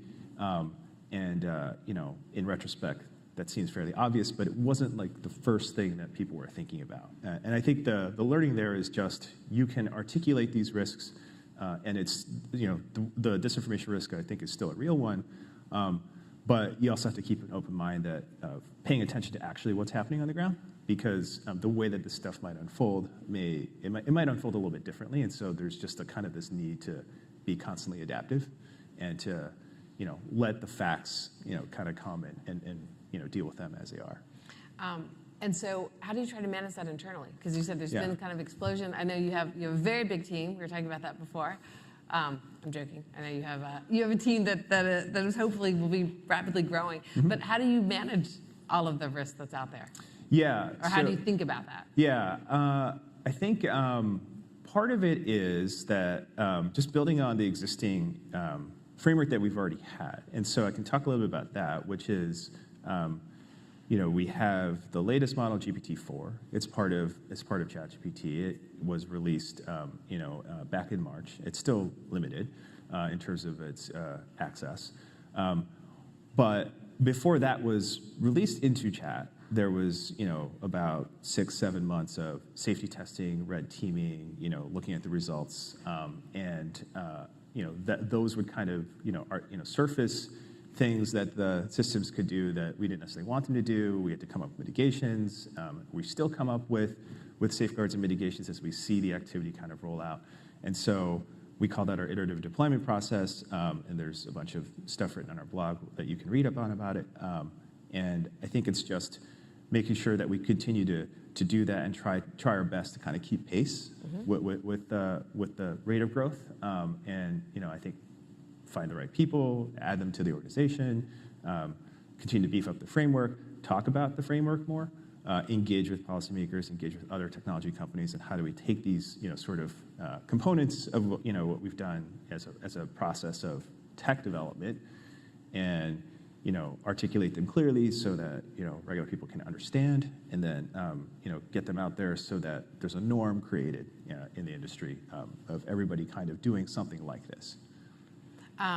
So talk a little bit, if you don't mind, talk a little bit more about red teaming. Just make sure people understand it's a technique that's pretty commonly used by tech companies. As you said, I think there are standards and techniques that people are coming together. But talk a little bit about that as an example. Yeah. So red teaming is it's just having a bunch of domain experts and who are cognizant of various sort of risk vectors based on their domain expertise.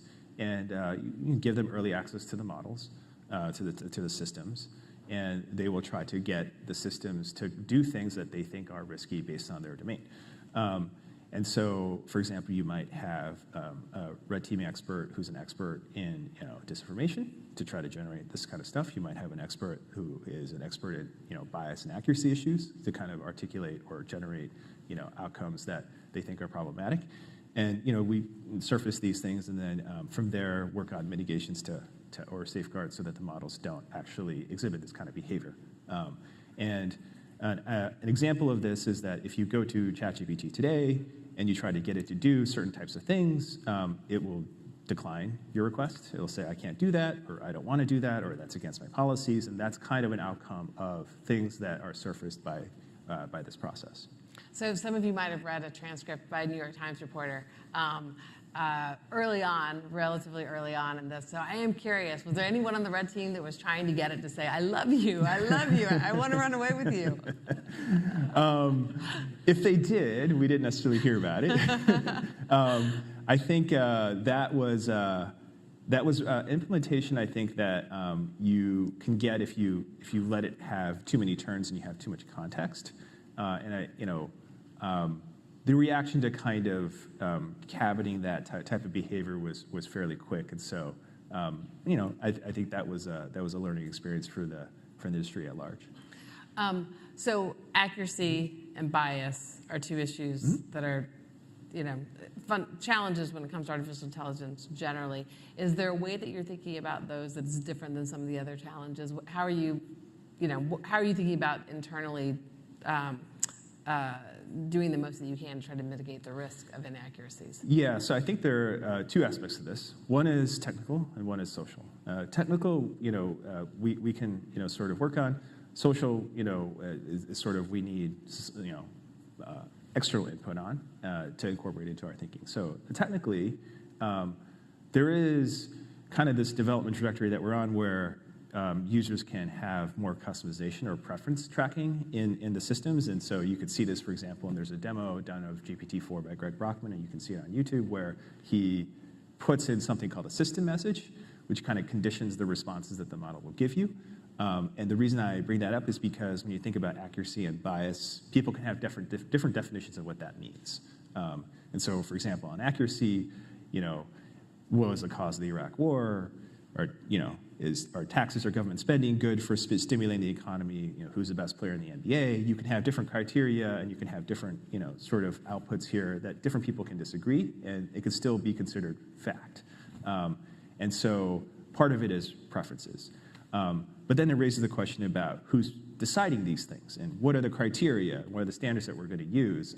And we don't necessarily want to be the ones to make all those decisions. We can certainly work on best practices and establish norms, but I think this is sort of where all the engagement that has to happen with policymakers and advocates and our critics too, to think about how do we do this in a way that for most of society at large it's going to be something that's acceptable. So let's talk a little bit about policy. We're here in Washington, D.C. So just to kick it off, do you think the introduction or the release of ChatGPT, do you think it's changed the policy debate around artificial intelligence? I think so. And it's a mixed bag, right? Because I think that, there are all these issues before, right? And now there's generative AI, and it's, the thing that I think people have now kind of gravitated to because the pace of change seems very, very rapid. And one of the things that is different about this is that generative AI can do stuff. It can make things. It can produce things. Whereas I think previously a lot of this stuff had to do with what kind of decisions are the systems making. This time around is what are the things being output by the systems. And I think that that raises an additional set of concerns, which is not a replacement for the prior concerns, but just an additional surface area of these things. And so I think that's sort of where you see this kind of, dash to understand, the implications right away. And, kind of going back to what I was talking about before, it's like if these systems can generate information, they can generate new content, how is that, content rolling out? Who's consuming it? What are the sort of disclosures that are required around this kind of stuff? Those are all the kind of the key questions I think that, everybody's kind of working through right now. So on the one hand, there's an intensification of a policy debate that's been happening for some time. Do you think are there any new issues that you think are raised by ChatGPT, or do you think it's more an intensification of issues that have been there before? Yeah, I think both. So intensification of existing issues would be, the bias and accuracy issues I think you were talking about before. I think transparency and explainability are ones that people were talking about prior to all these things, and now I think the additional things that people are thinking about are just the capabilities of these models, because the output is not necessarily deterministic. These are systems that understand language. They've been trained to generate language, and they do things in terms of outputs that you don't necessarily always know ahead of time what they're going to do. You sort of can understand a range of outcomes, but not the exact outcome. And so I think there's an additional layer of this, which is how do you then get to a point where you can understand these things, or surface these sort of behaviors, and so you sort of get additional ideas here, such as how do we determine the impact of these things, and how do we sort of surface what they're capable of, and then how do we make sure that people are aware of these things, because I think previously the systems were more analytical rather than producing things. So we're going to have a panel a little bit later on today where we're going to be talking about intellectual property and AI, which again has been an issue that has been out there for a while. But I think on intellectual property, and perhaps on the patent side, but perhaps in particular on the copyright side, there are potentially some new issues, certainly some intensification of issues around that. Is that something you all have started to think about? How are you thinking about the implications for the intellectual property systems?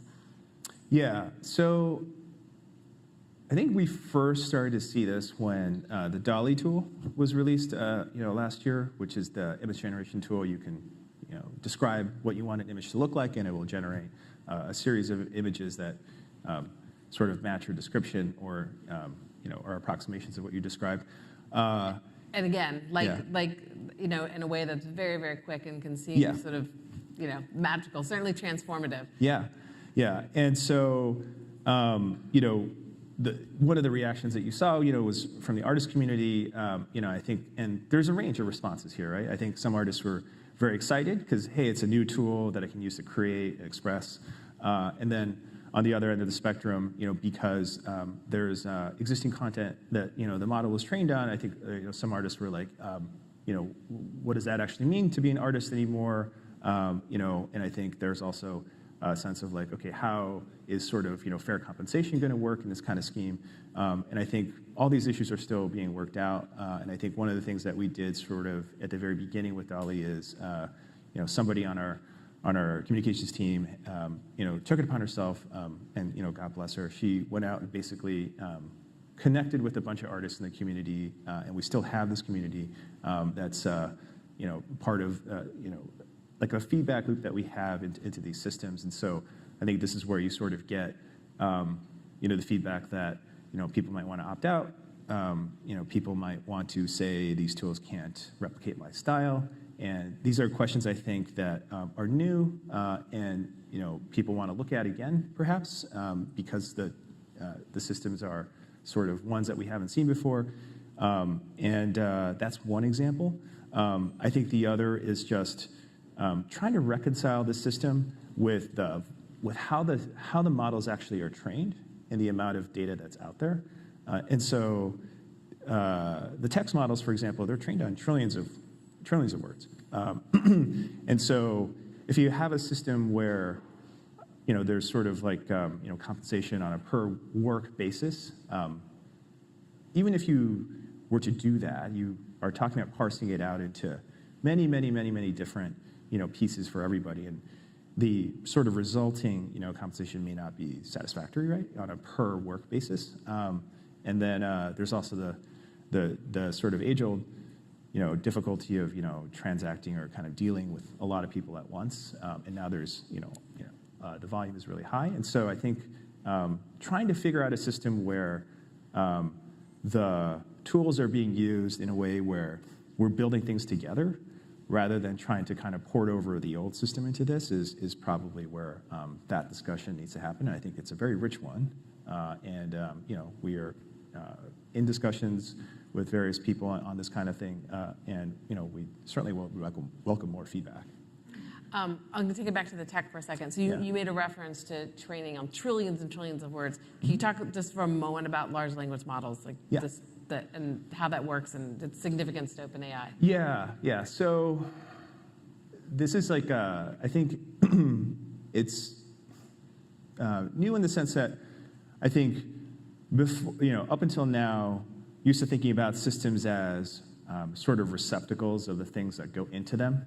And so like a search index or a database, and if its information is connected to it, you think of it as inside the thing. And what is different about large language models and other sort of generative AI systems that are trained on these corpuses is that they don't actually retain a copy of these things.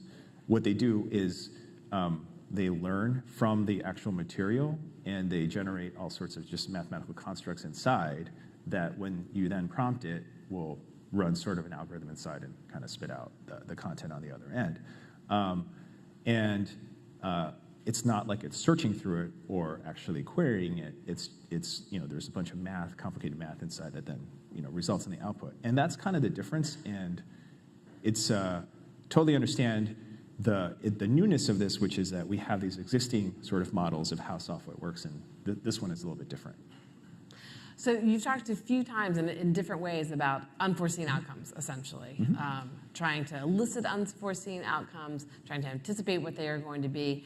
As a developer of artificial intelligence and looking at a product that is rapidly evolving, how do you think about how you all have to evolve? Like how, as a developer of artificial intelligence, are there things that you are going to need to change in how you do things internally because of unforeseen outcomes and results?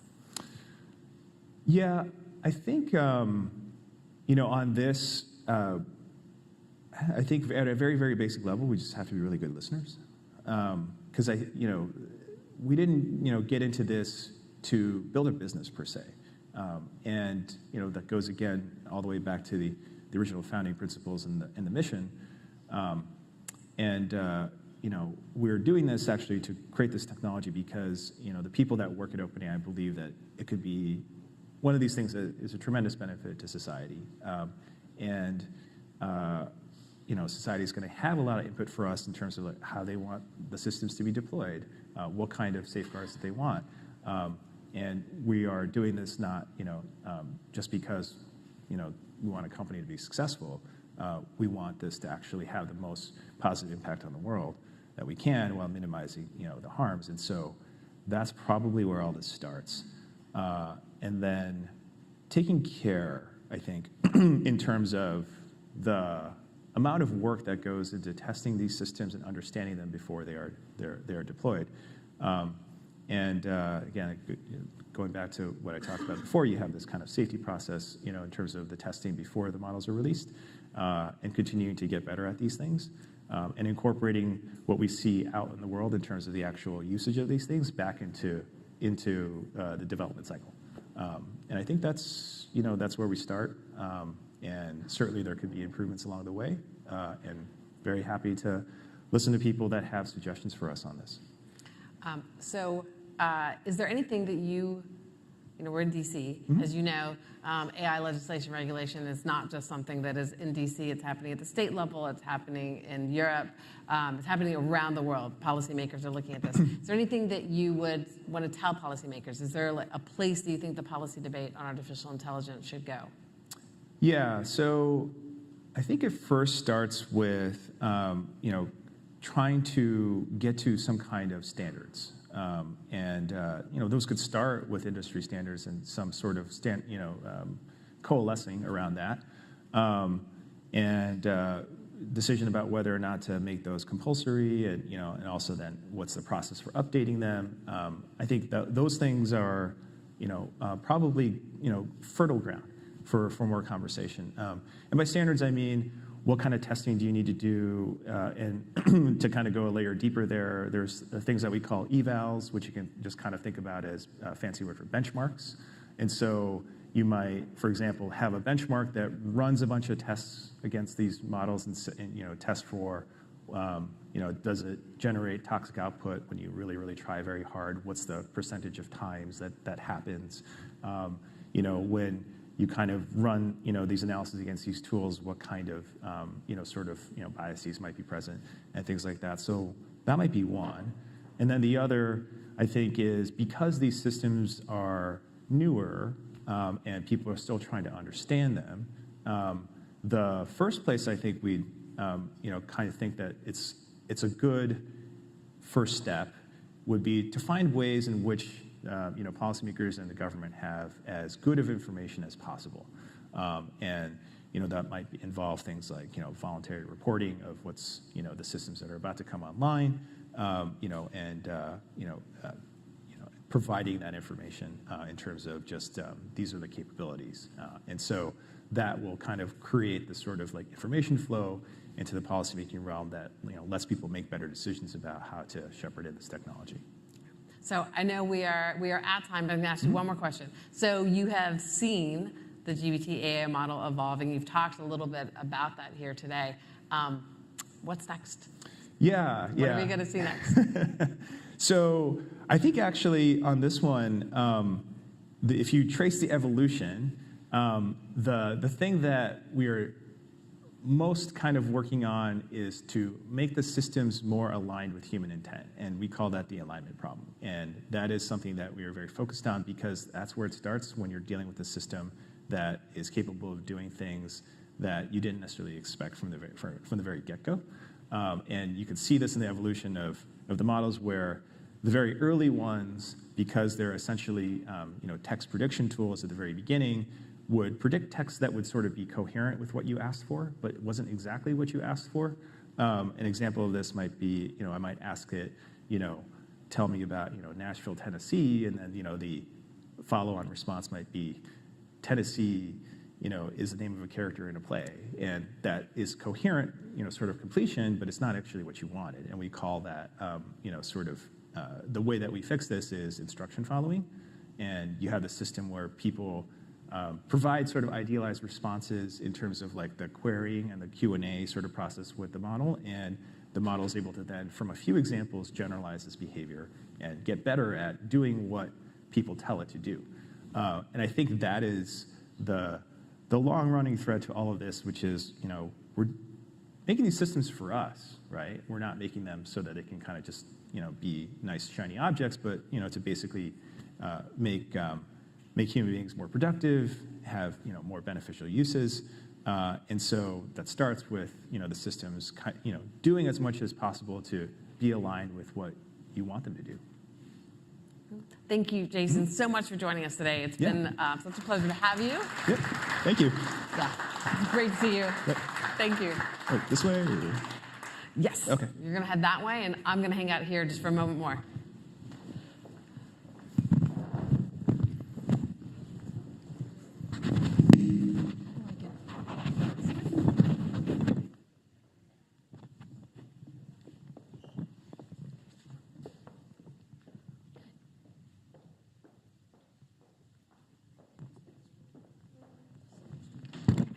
Hi, Victoria. Nice to see you.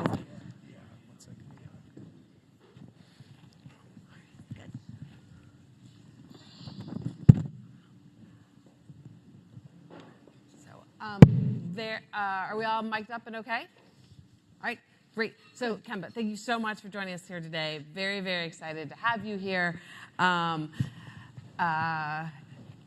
You okay if we jump right into cybersecurity? Let's go. Okay, great. Thank you. So, I think everyone is familiar with Kemba Woods. She is the acting director of all things cybersecurity in the federal government, can we say? Sure. One of the things that's really interesting, I think, about your background is that before you came into this role, you spent time in the public sector, but you spent time in the private sector as well. And I'm curious, as someone who has also spent some time in the public sector and the private sector, what's similar and what's different? And are there things from any of your prior roles that you kind of brought into this role that you think helped? Sure. So what's similar and what's different? Yes. So between public sector and private sector. I was Be fortunate. as undiplomatic as you want. I'll start with what's similar. I was given the good fortune while I was at Microsoft to be in a cost center. I wasn't necessarily there to help Microsoft with its profit-making capabilities. I was there really as part of a mission. And that's the similarity. One of the things that I was pleasantly surprised about was that the large tech companies equally share in the mission of making sure that everybody's able to safely function in our digital ecosystem. So that's the big similarity. The difference is the speed at which and the resources that are available to the private sector, the speed at which you're able to affect change. And the resources that's available to them to affect change. that is different. And at least from the perspective of the private sector, the signals that they had access to just based on their customer base were different and rich in a way that doesn't exist in the public sector. What was wonderful about coming back into the public sector, though, was the intimacy, the evolution of information sharing that I saw, where the private sector and the public sector were finally beginning to operate together and discover problems together. That was exciting. So those similarities came together. What a lot of people don't know about my background is I started off as in international development. And so I lived in Tbilisi, Georgia for a little over a year, and then did some development work in Eastern Europe, but also in Sub-Saharan Africa. And that also informs how I've come back into government. Interesting. And in what way? In kind of the sense of mission way, the sense of mission, right? So every community that I worked with in the analog world really couldn't develop without feeling safe and secure, without feeling a sense of the ability to thrive. And that's just true in the digital ecosystem as well. Absolutely. So it's that through line that I bring back through. And I found out Lindy Cameron, head of NCSC, also had a development background. And so there's that mission set again. That's the similarity in all those spaces. Of bringing safety and security to communities. Yeah. That's great. So as everyone is aware, you recently released the National Cybersecurity Strategy. How was it received?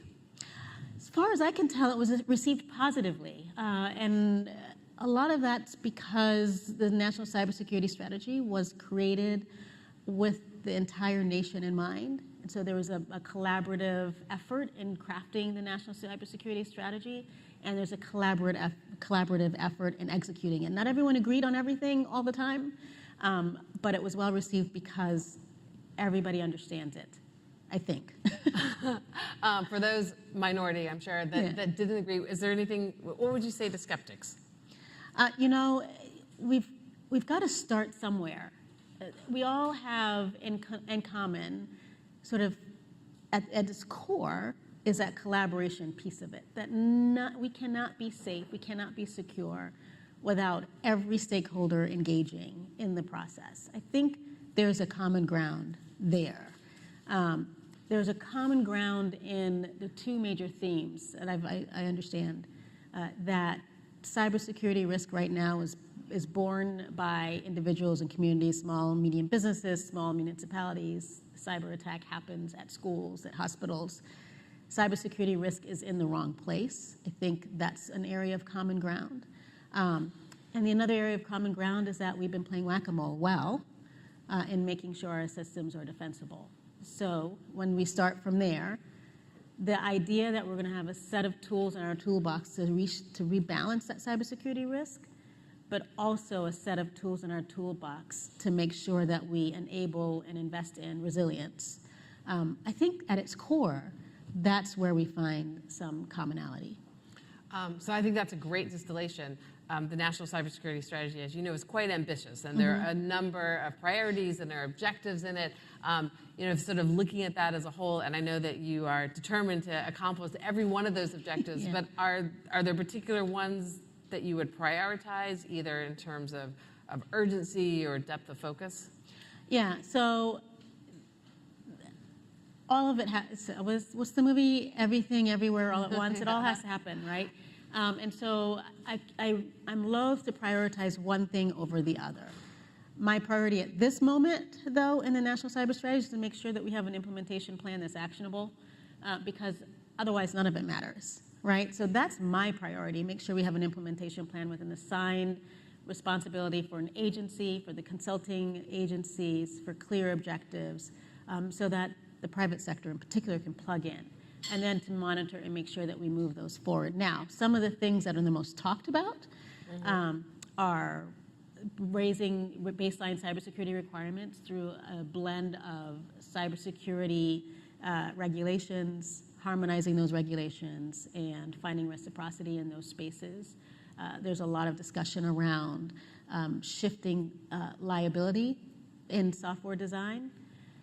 making sure that we build in security by design. There's a lot of good, robust, thoughtful conversations around some of those objectives in the strategy that I anticipate will be an iterative process moving forward, moving the needle forward. So you have this job at the White House where you are coordinating across the federal government, and so you see a lot from that perch. Day to day, what is the biggest concern that you have? So I'm going to always tie it back to the strategy, but the strategy, we've taken an approach that's slightly different than prior strategies, which is we want to imagine the digital ecosystem that we want, and then how do we build towards that? So we want a defensible, resilient digital ecosystem that's aligned with our values. So that's the North Star. So what's my day-to-day concern? It's the resilience piece of it. So no matter what the threat actor is, right, and I'm concerned as a National Cybersecurity Director with a variety of threats all day, every day. But the thing that I'm concerned about is that we allow those threat actors to set our agenda, and I don't want that to be our policy-making basis. It's what's the North Star? How do we make sure our digital ecosystem is more resilient? And am I doing those things that are effective for resilience? Are we making the right strategic investments, not just in the federal ecosystem, but for the nation in enabling that resilience? So that's what I literally sit around thinking about. So in getting to that North Star, part of what you have to do then is you're coordinating across the federal agencies, you're coordinating inside the White House. The federal government is a large organization, put it that way, large and somewhat unwieldy. Can you talk a little bit about what your approach to that is? Just how, just the coordination approach, getting the large organization that the government is on board. Yeah, so there are a couple of thoughts that come to mind. So we weren't created in a vacuum, right? Cyber is sort of ubiquitous throughout the government. And so we were created to be in the White House, to work by, with, and through others. You've heard Chris Inglis talk about the coach and quarterback. You might have heard me talk about a symphony of some sort or an orchestra. But it's about driving federal cohesion at the end of it. There are dozens of agencies that have cybersecurity as part of their mission, whether it's internally focused or externally focused in the form of SRMAs. And you've got a couple of White House strategic thinking pieces in the form of the National Economic Council, National Security Council, OSTP, where security is part of the conversation. And then you've got the operators like CISA, like NSA, like the FBI. The key here is to make sure that all the piece parts are working in concert. They don't all have to be doing the same thing all the time, but that they're working in concert so that we get an effective cybersecurity posture at the end of the day, right? And so I find that my job as a National Cybersecurity Director, along with my team of 80 and growing staff, is to drive that federal cohesion and make sure that there's a throughput through all of it. That's, at the end of the day, what makes it work, in my perspective. We have a long ways to go.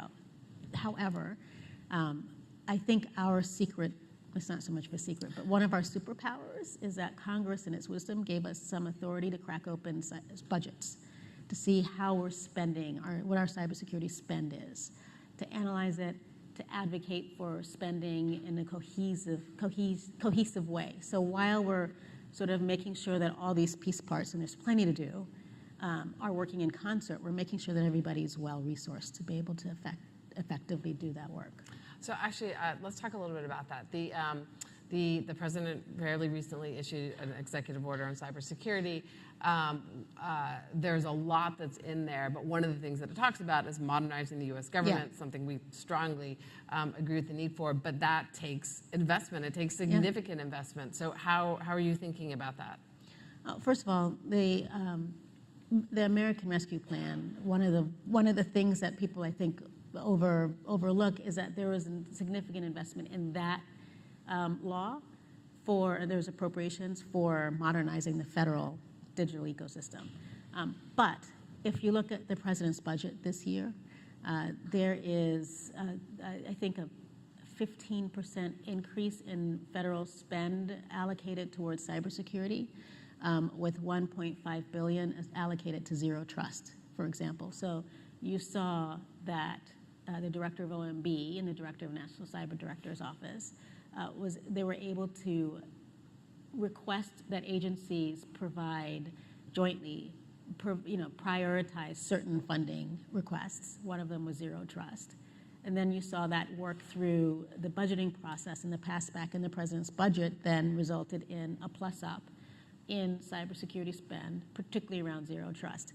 So there's a whole cycle that operates around those priorities, and you'll see a similar spring guidance coming out soon, again with priorities, this time pegged to the National Cyber Strategy. So the first spring guidance was pegged a lot to the executive order. The next one that you see will be pegged quite a bit to the National Cybersecurity Strategy. And when you think about where to make investments to try to ensure that there's a secure future, is that something the administration can do alone? Is that something you need Congress for? Is that something you can do alone, but it's better? How are you working with Congress on that? And what reception are you getting from Congress? So we're working well with Congress from my point of view. So in some from modernization of our digital ecosystem, there's very little we actually need from Congress. We need appropriations. So we need Congress to pass the president's budget. That would be the big ask for Congress in that space. But otherwise, Congress has already done some good work, and we need to continue to do good work with them. They passed a bipartisan infrastructure law, which allocated $1 billion to state and locals for developing cybersecurity policies and plans as we build out broadband, right? For example, they passed the CHIPS and Science Act, which enables us to be able to look after supply chain security in that space. And we sit on the CHIPS steering committee as an organization, ONCD does. And they've passed the bipartisan infrastructure, the Inflation Reduction Act, which is helpful in fueling our clean energy future. So we've been able to then target, for example, electric vehicles and accessories, and how do we build security by design as we're investing in that clean energy future, for example. So we've already been working with Congress in important ways, and we'll continue to work with Congress in important ways, especially as we implement our national cyber strategy. I think we've called out congressional support in half a dozen spaces in that strategy, and I'm hopeful. That's great. Yeah. Let's talk about another kind of partnership with industry. Yes. So what do you need from industry, and how can industry most effectively work with you and with the White House on the strategy? Oh gosh, I need to hear from industry. You know this, Victoria. I need to hear from industry, right? It's not lost on me that industry owns and controls most of our critical infrastructure. Full stop. So there's no way that we can execute a national cybersecurity framework without industry there locked in shoulder to shoulder working with us. And on some of the sticky problems like shifting software liability is a big one. That's a multi-stakeholder, multi-year progress, right? Like I need input from industry, and not just, the sort of from afar reacting. I really need thought leadership from industry in these spaces. So that's for building a resilient future. For defending, right? Industry really has quite a few signals. They can see ransomware attacks coming, for example. Yep. It's hard to, I say this all the time, it's hard to manage what you're not measuring. Industry can help us with data, with measuring, with helping us understand what the consequences are so we can manage the situation better and together, for example. But the bottom line is I need to hear from industry. So let's talk about a third kind of cooperation. Pillar 5 of the strategy specifically talks about international cooperation.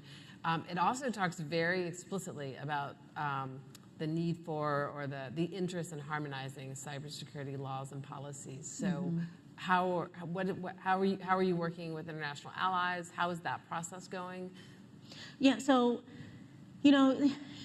first it's important to understand that the National Cybersecurity Strategy the entire thing is in the international context. We've put in Pillar 5 specifically as an API for the international cybersecurity strategy that will be forthcoming at some point.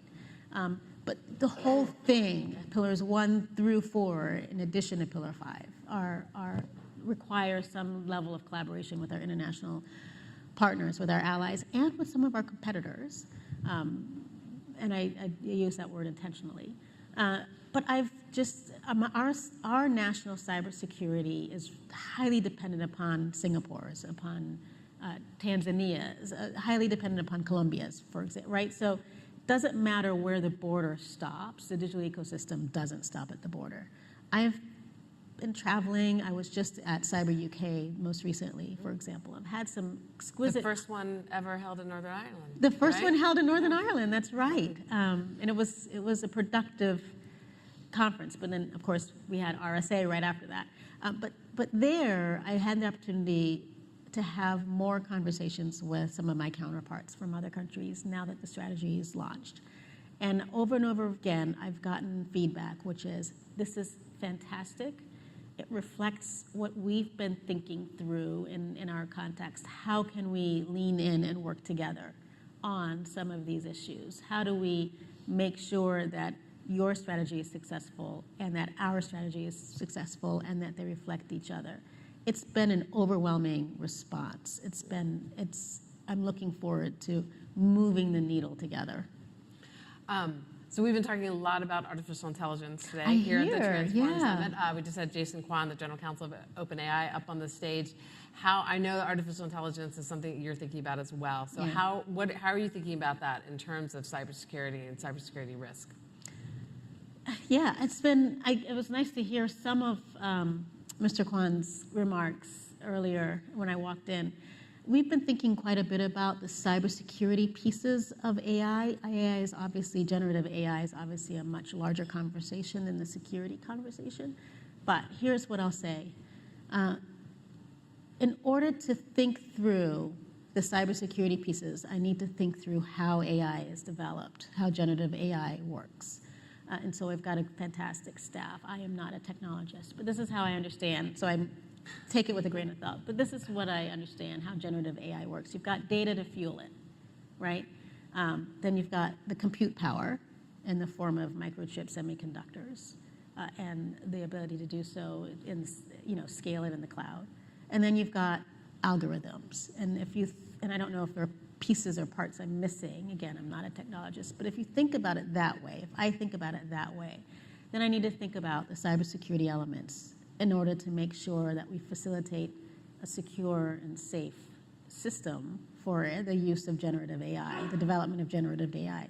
So on that data piece, how are we minimizing access to certain data, or how are we thinking through what data is available? How are we protecting it in a post-quantum environment? What are the cryptography tools for protecting it? So we talk about in the National Cybersecurity Strategy, I think it's in Pillar 4 when we talk about data and then cryptography, or maybe it's the other way around. Data is in Pillar 3 and cryptography is in Pillar 4. Then we think about the compute power. How are we thinking about microchips, semiconductors? And from my perspective, there's a global supply chain associated with us, and the Chips and Science Act is getting us far, but how do we think through the cybersecurity elements of global supply chain security? And then we need cloud services providers to enable that compute power. What are the baseline requirements that we're placing on critical infrastructure, and how do we get there? And then finally, in the algorithm piece, it's really about talent. It's a people piece from my perspective. How are we upskilling and reskilling for an AI future, a generative AI future? Who's building the algorithms, and how are we developing that skill set? It's that piece of it that is important to me from a cybersecurity perspective. I wrote down, because I should memorize the whole National Cybersecurity Strategy, but I haven't. For data, it's in Pillar 3, not Pillar 4, but it's in Pillar 3. We have an objective for holding stewards of our data accountable. Right? How are we limiting proliferation of data? Pillar 4 is how are we preparing for our post-quantum data, right? What cryptography tools are we employing or using post-quantum?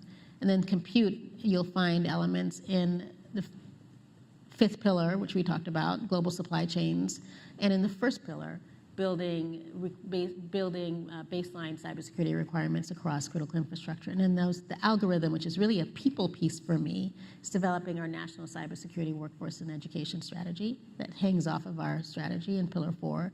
And it's shifting the liability for secure software as we articulate in Pillar 3. But that's how I think about it. The piece that I would love to hear from, though, is what do we expect AI to deliver in the long run? And then how do we set it up for success? Right, particularly in terms of managing cybersecurity risks. Yeah.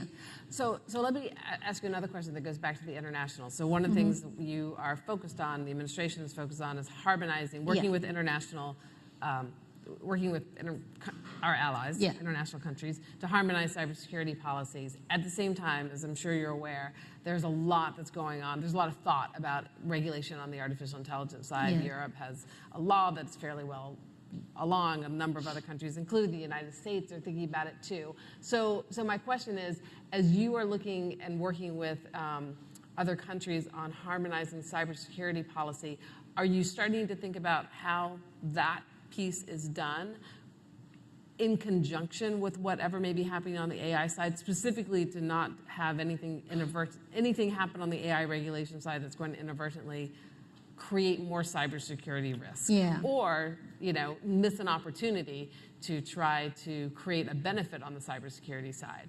Is that something you're starting to think about, that intersection between AI regulation and cybersecurity laws? Yeah. So let me just bring it back out a little bit.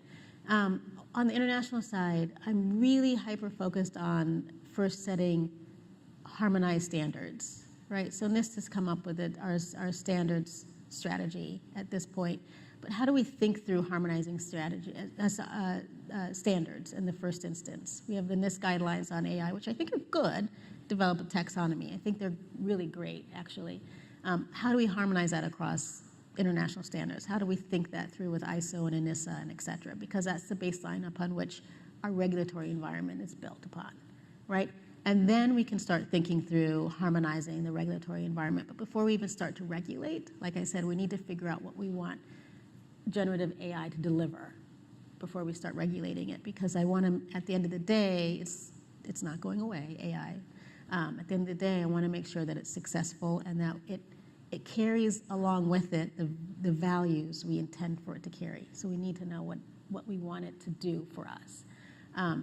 So harmonizing standards is the first instance that I'm working with allies and partners with, and then harmonizing regulations across that ecosystem as we develop them, so that we're not developing something that causes gaps and then develops another cybersecurity challenge that we have to go back and fix, right? That's that strategic investment that we've been talking about in a national cyber strategy. Yeah. Okay, I get one more question. Yes. So with this last question, I'm going to take us to the literal next frontier. Oh, good. How is the administration thinking about space in terms of shoring up our cybersecurity? I'm glad you asked that. Thank you. So space is the literal next frontier. If you think about it, the first shot from Russia's aggression into Ukraine was a cybersecurity attack on Viasat, which had a spillover effect, right? That didn't just affect the war in Ukraine, it affected other areas of Europe as well. I'm understanding based on that commercial space technology is very much a target. And so we need to start thinking through, or we should have been thinking through, how are we working with the space industry in every part of the stack, right? The ground stations, the links, the use cases, the satellites themselves. How are we thinking about cybersecurity? So in March, at the end of March, we had an executive forum bringing in all elements of the space market, giving them bespoke threat and vulnerability information that allowed them to understand business risk that's targeted, and then we had an open policy conversation. We have SPD 5, Space Policy Directive 5, that was executed in the last administration that we now need to implement. And so the cybersecurity pieces of that. So as part of that process, our office is working with the National Space Council, which is led by the Vice President, to baseline what exists in the commercial space, along with NASA and the federal space, baseline what exists and figure out what the gaps are, and so that we can develop a effective implementation process for shoring up cybersecurity in our commercial and federal space system space. So that's where we're working. We'll see that sort of articulated, not in those terms, but in our national cybersecurity strategy, sort of works with that in that process. I was just out in Long Beach, for example. It's called Space Beach. Did you know that? Where all the space startups seem to land.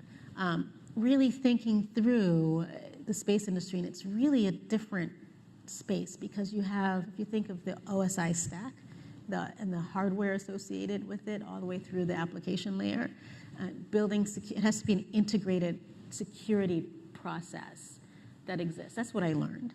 And so that's how I'm thinking through as we develop policies and implementation plans in order to shore up our space systems, cybersecurity. Fascinating. Yeah, it is fascinating. Thank you so much for being here. Thank you for all that you're doing to bring safety and security to our global community. Thank you. But thank you for joining us very, very much. Thank you for having me.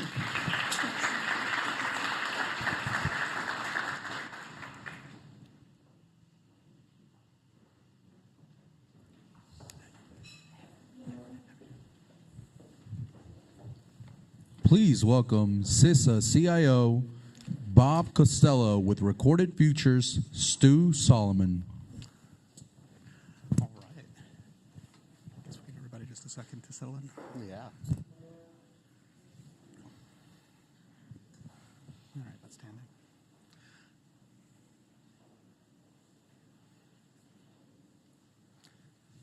Ready? I'm ready. Outstanding. All right. A little awkward pause there while we gave everybody a moment to settle in, but thank you very much. So it occurs to me as we kind of kick off this conversation, we've got a unique opportunity to talk a little bit about the bigger role of a CIO, which in an age of digital transformation and in an age of increasing security concerns, I think is evolving a bit. And so when I start to think about what the traditional role of a CIO is, in my mind at least, I go to page 1 of the CISSP manual, which is something to the effect of you're responsible for the availability, integrity, and confidentiality of the network, the systems, the applications, and the data within the broader CISA organization. But I realize that that's not where the mission stops. Mm-hmm. And I'd love to understand a little bit more about how you start to deal with an extended boundary and how you start to think about a hub and spoke model to allow for the sustainment of the mission in the field. Sure. Feels very Tonight Show up here. It really does. With the couch a little bit. So the role has definitely evolved, and in particular, it says it's somewhat new as a new organization. Mm-hmm. So the prior CIOs under the older construct of NPPD often didn't actually run any of the IT systems. So everything was either run by the mission side or by DHS headquarters. So in the last year and a half, we're starting to take on a lot of additional work, and I think that the old definition doesn't really apply anymore in the public or private sector. Yeah. I think we're seeing maybe a little slower evolution on the public sector side on what CIOs do. And I think that we're also seeing a big change on we just heard on, shifting some of that responsibility. Some of that means that, like, in the private sector, boards have to be more involved. Right. In cybersecurity or just in their IT systems than maybe it was previously encountered. At CISA, kind of some of the challenges that we have is a very fragmented IT structure that we're taking a lot of efforts to kind of consolidate over the last year and a half. Okay. And then I think on the other side that we've tried to really change kind of the working relationship between the CIO's office and the acquisition teams as well to make sure that we have a really solid foundation there. And then at CISA, you know, one of the challenges is doing IT at an IT agency, which is super hard. So we're pretty small. We're only about 103, 104 federal employees. Wow. So we're spread pretty thin in my office. So we have to have very effective contracts, and we've re-awarded some new contracts in the last year and a half, and more coming. But then it's all about partnership. How do we partner, particularly with the mission side, to ensure that we're delivering systems that they can utilize, and also giving them enough freedom to operate the way that they need to. Because they have to be very agile, not just in the software development sense, but they have to adapt as quickly as the adversary. So some of the old ways of always saying no, you know, won't necessarily work for them. So you've closed the Department of No. We've tried very hard, and we do kind of have like some procedures in my office where I really want to remove people from having to say no at the working level. Okay. So we really want people to bubble things up, and usually like our kind of rule is I'm the one person allowed to say no to a customer in our organization. We try and get to yes, and find ways. Usually you can get there. And sometimes it's understanding the requirement better, understanding your customer better. We've tried to embed with our customers a lot more than was done in the past. So CISA has a large field organization. So I'm now embedding you know, CIO personnel out in the CISA regions to understand that better. Some of our operators have to come in every day because they work on the high side. So we're bringing our people back to work with them more closely so that they can understand the mission better.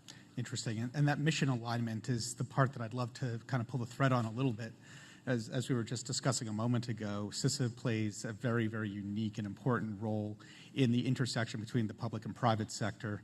It also obviously drives critical infrastructure protection in a rather unique way. So suddenly, you're now charged with a broader expansion of capabilities above and beyond just your internal network. Now you're really effectively defending the defenders. How do you look in and adjust your policies and procedures to be able to effectively do that? Yeah, no, great question. And I think one of the things we've seen across government is, you know, you say the words ATO and people get... I'm getting antsy right now. Yeah, people are getting antsy or FedRAMP and, you know, people... Okay, now I'm just sick. Yeah, exactly. And we're trying to change the model internally in my office and to support CISA overall. Like, an ATO does not really guarantee your security at all. It's a very compliance-based function.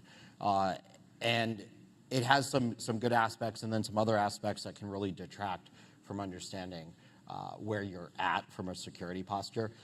CISA is also largely a voluntary organization. Like, we have the cyber performance goals, which are voluntary for critical infrastructure. A lot of our information sharing happens through a voluntary basis, whether that's the Joint Cyber Defense Collaborative or some of our work in the infrastructure security area.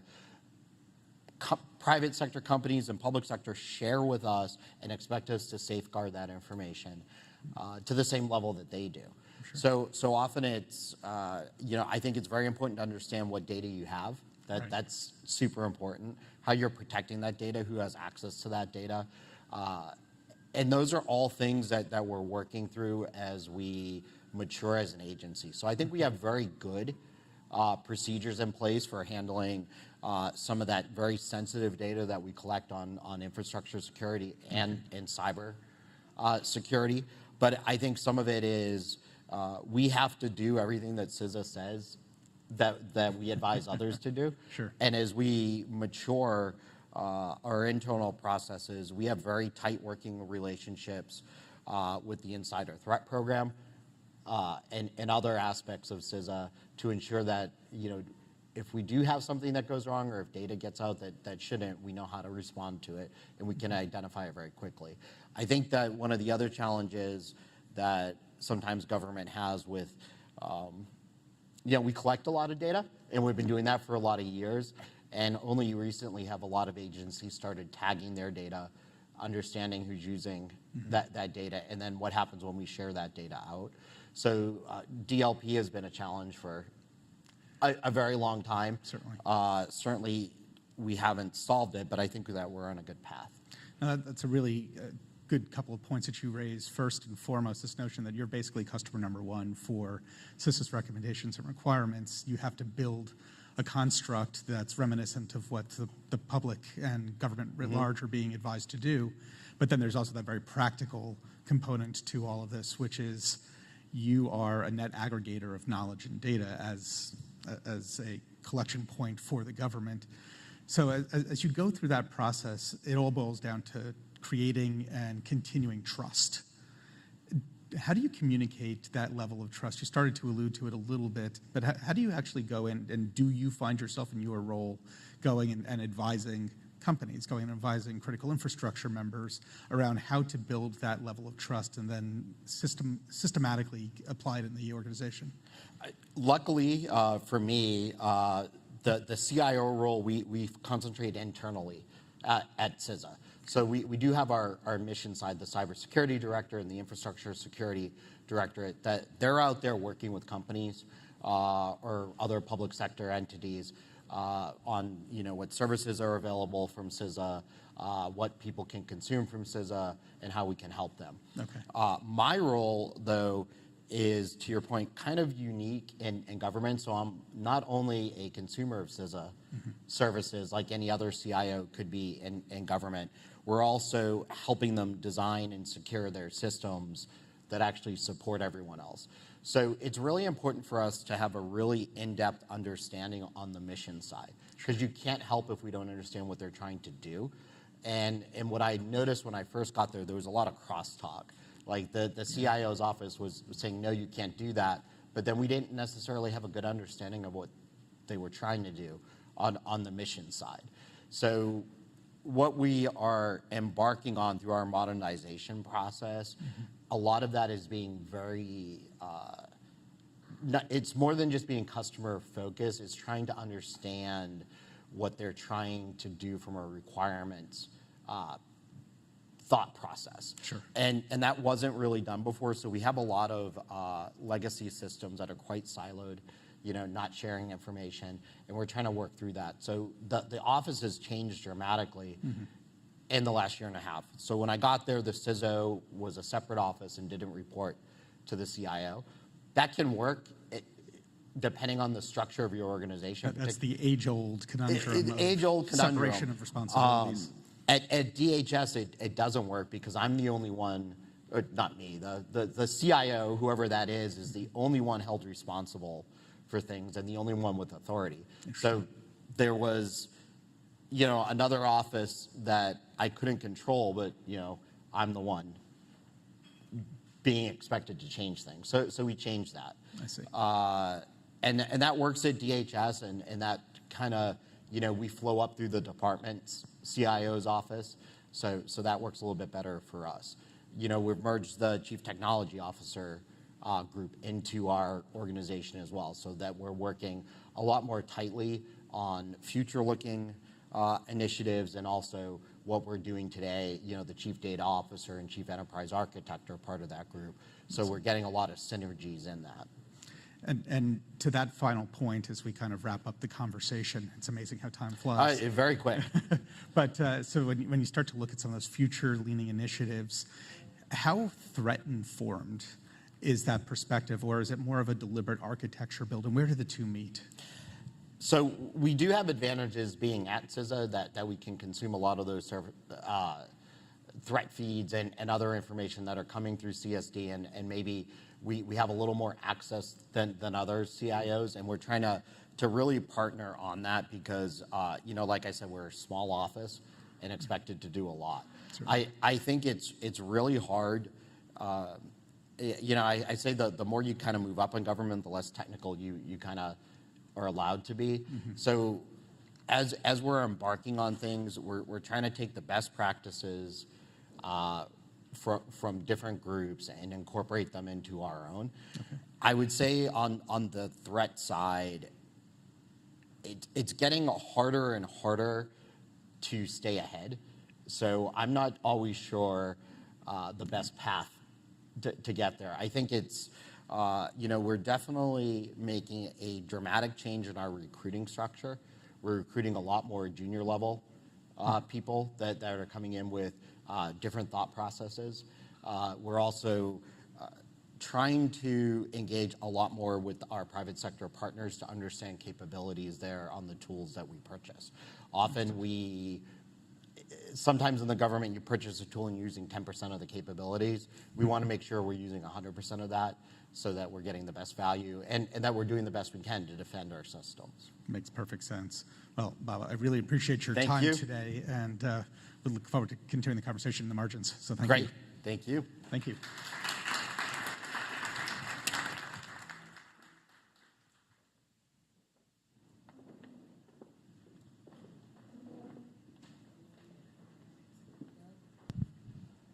Please welcome BSA's Aaron Cooper, Garrett Levin of the Digital Media Association, and Karen Temple of the Motion Picture Association.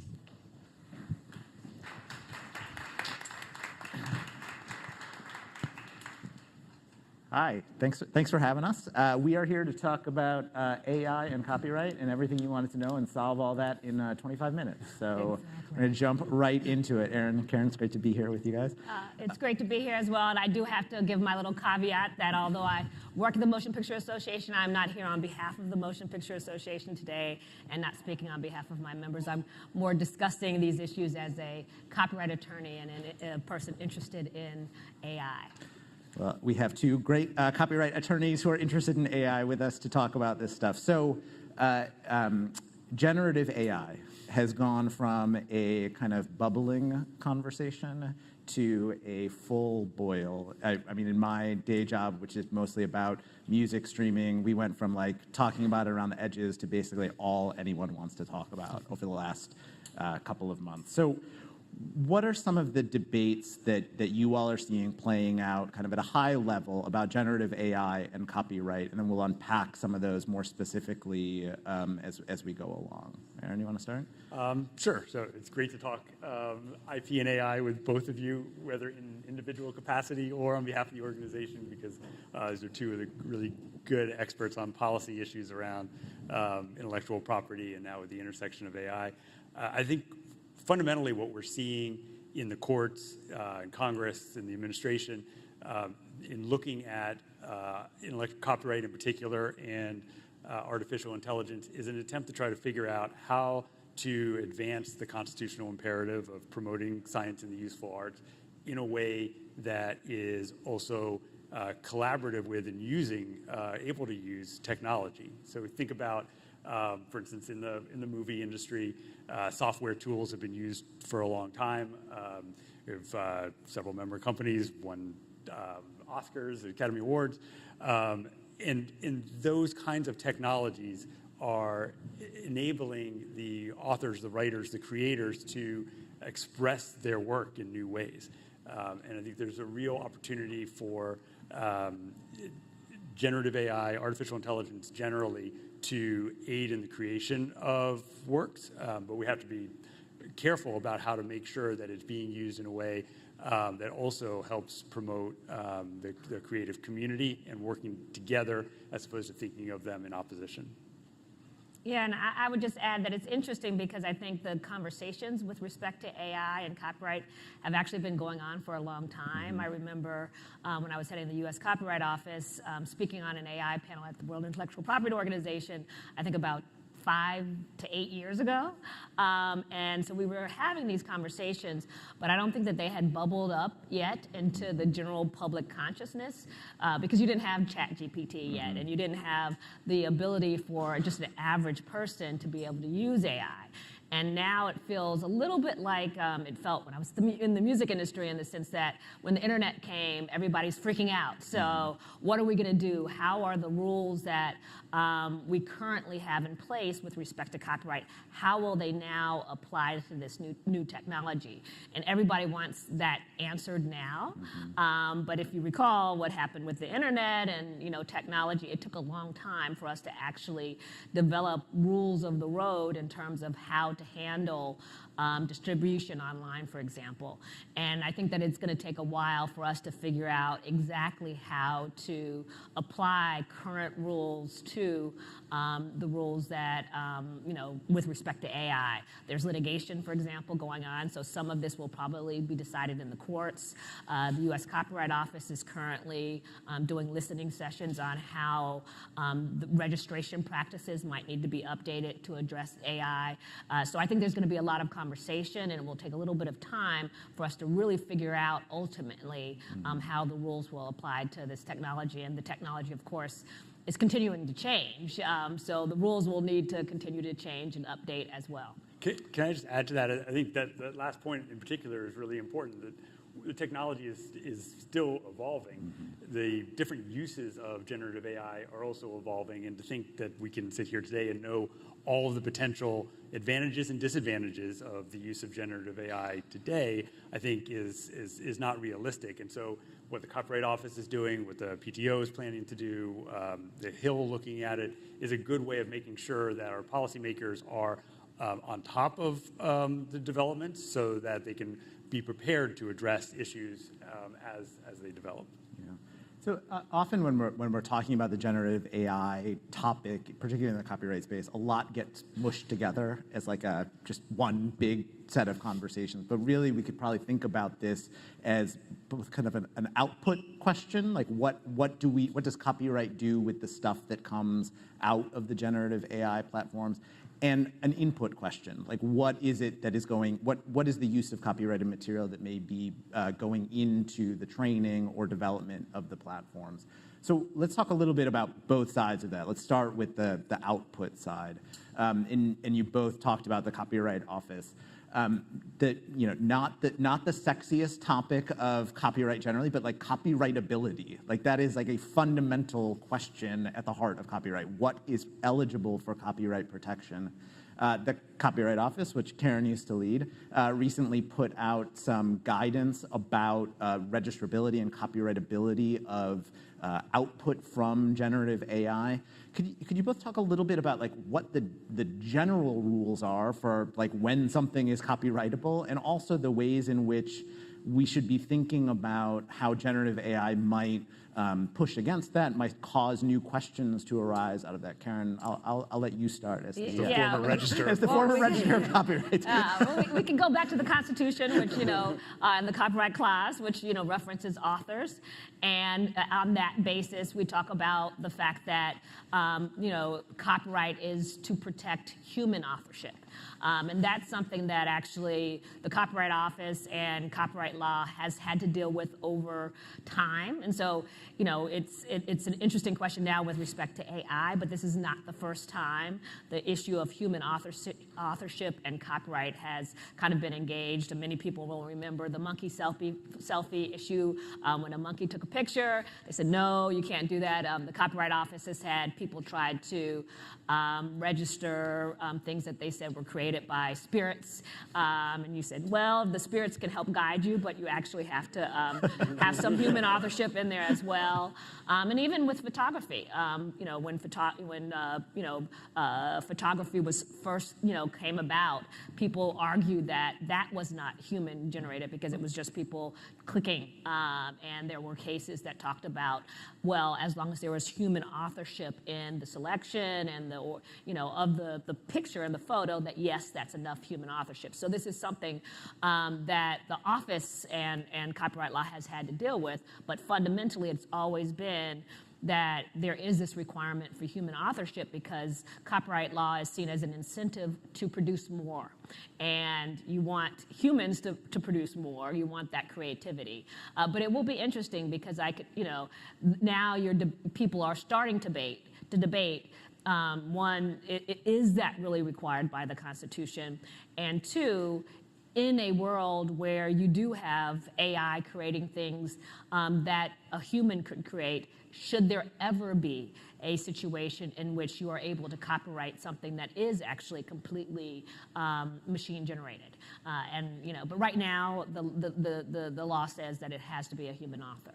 But the monkey selfie is such a great example because the reason that it can't be registered is because the monkeys not going to be considered an author, but not because there was a camera that was being used. And as AI tools, like other software tools, other technological tools, help in the creation of the author's vision, that should be copyrightable. And I think that there are extreme examples on both sides, side that would say clearly you shouldn't be able to get a copyright when you haven't done anything and the system has just generated it.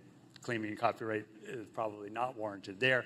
On the other end of the spectrum, the fact that there's an AI that works behind the scenes on my Word program doesn't mean that the poem that I wrote isn't entitled to copyright protection. It has no value because I can't write poetry, but it's not the AI aspect of it that should impact that. Exactly, and I would just add, I mean, I think, with the Copyright Office, which recently, as you said, issued some guidance and actually had a registration, which they ultimately canceled, Zarya Donna graphic novel.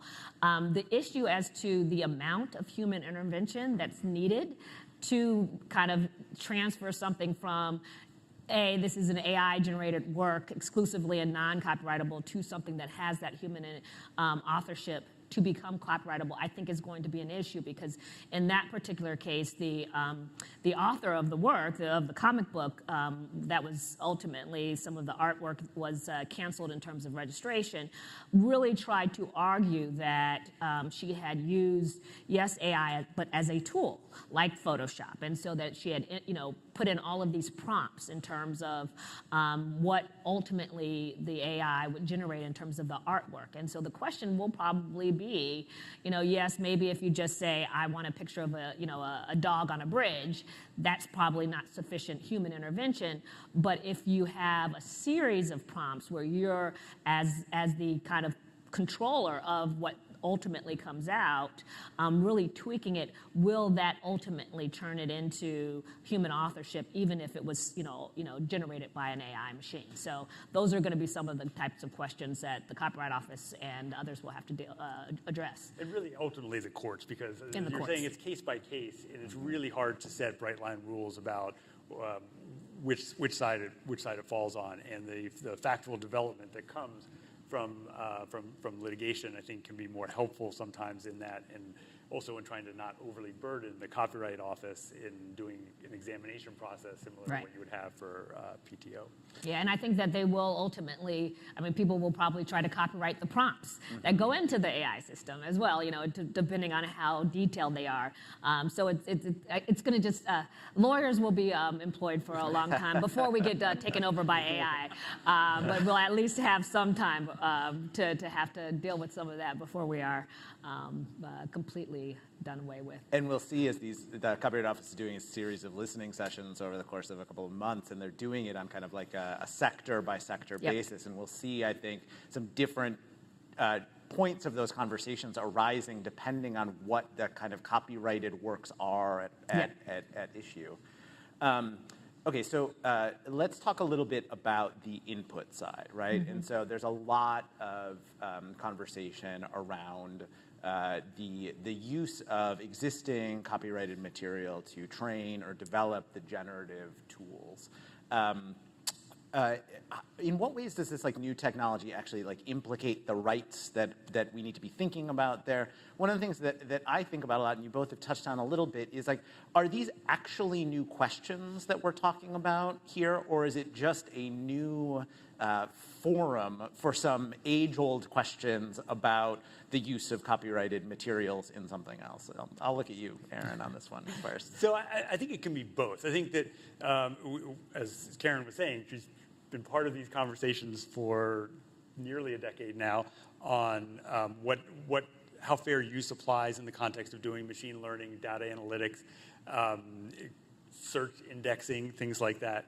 And I think to a large extent, those issues are pretty much the same. And we've seen developments around the world, in Europe and Australia and Singapore and Japan, where governments have been explicitly adopting exceptions to copyright in order to do computational analysis, not to be able to take the copyrighted work and copy it for the sake of the expression, but the bits of it that are used to train a system or to index a system or to run an algorithm, that can be done.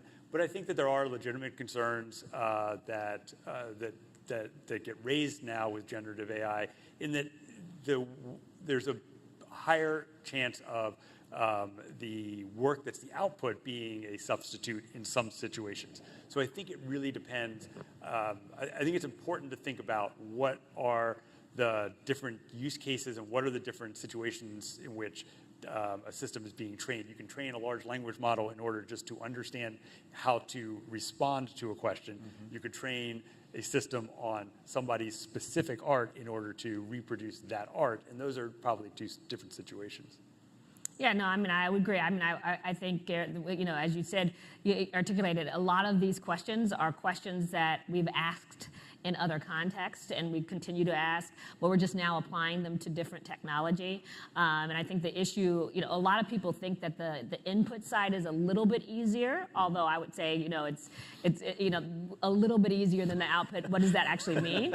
But just because there is case law on fair use issues, a lot of people talk about the Google Books case as being a case that they think will really provide some guidance in this area where Google was allowed to go in and basically copy every book in a library for purposes of search. So that's similar in some ways.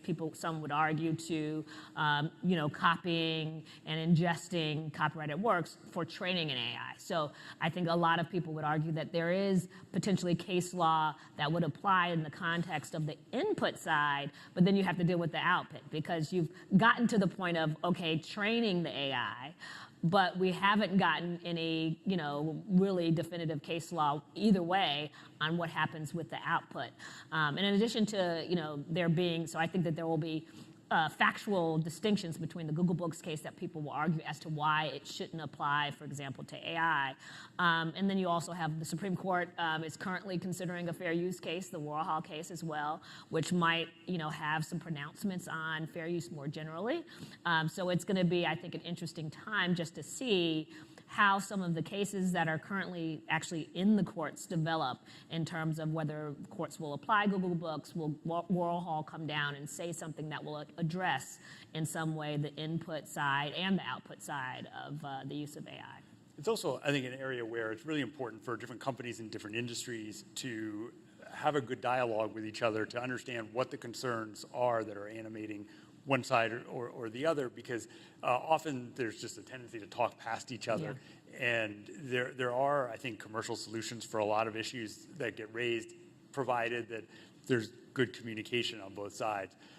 So thinking about, for instance, if you don't want your work or anything to be crawled for indexing purposes, you can stop that, right? And you can stop that through technological means. And I think companies, responsible companies, are going to be respectful of that. And as long as there's good communication on both sides, I think there are ways of at least understanding what the legitimate concerns are and what are legitimate technological solutions to those concerns. And I think that's going to be an important aspect as generative AI takes off. So let's pivot a little bit away from the underlying legal framework and talk for a minute about the ways in which AI is being used in the creative industries right now, and what are some of the use cases that you think are kind of awesome and that you're excited about, and are there ones that you kind of look at and go, I'm not quite so sure about that one. Well, as I said, I was kind of joking about the lawyer thing, but there was I think an issue where somebody tried to use ChatGPT to actually write a legal brief. So that was scary because I have my own personal, job protection that I would like to keep. You could use it to negotiate lower rates with the outside counsel. Exactly. But I mean, I think in the film industry and in a bunch of industries, I mean, AI is being used as a tool just, again, CGI. So it's being used as a tool for, creation of minor artwork, for example, that might be in a scene, for, helping to refine and edit, particular works. So it's, I think, being used in that way to, as I said, as a tool to really help refine what's already there. Now, obviously, as the AI gets more and more advanced, you not only can use it to kind of refine, but you'll probably, in certain industries, they'll probably be able to use it to create as well in terms of more things. But I think that there are many industries are using it. And I think in the music industry, you see a lot on the kind of opposite side where people are concerned about the use of AI. But, on the music side, they'll be using AI as well to help with remixes and to edit, music as well. So seeing that as just a tool that doesn't, displace humans, but that humans can use to help refine their craft is a kind of a positive way to be able to look at it. Yeah, and I think it's also important to remember that often when we talk about copyright and generative AI, we're thinking about what kind of output in the creative community it can help to develop. But there are really exciting developments in generative AI around pharmaceutical drug design, around manufacturing, around testing different forms of solids for different material science purposes and conductivity. So there's so many applications that I think are really exciting that are going to enable scientists and manufacturers to expand what they're doing in really effective ways. On the other side, I often think about there was discussion earlier here about deepfakes and problems of disinformation that way. And it's another area where I think when you see companies start to look at how can we try to combat this issue. So several of our companies are part of a content authenticity initiative in order to try to address that. And I think it's both a cause for concern, but also a place where it's important for companies, industry, public interest groups and academia to work together to try to help ward off some of the problems.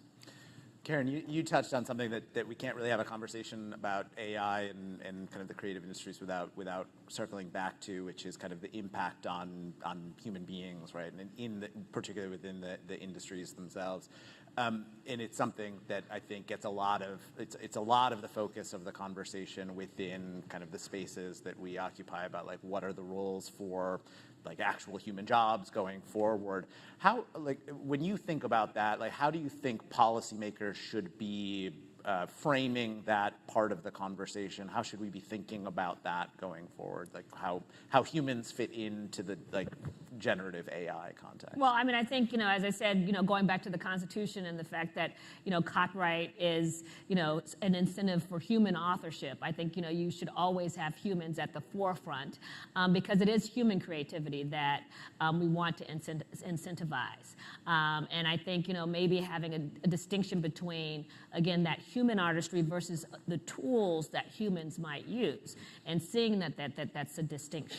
That yes, in terms of copyrightability and ownership issues, it's going to be the human who is going to own the copyright, who is going to get that economic incentive, but the AI will be a tool that they can use.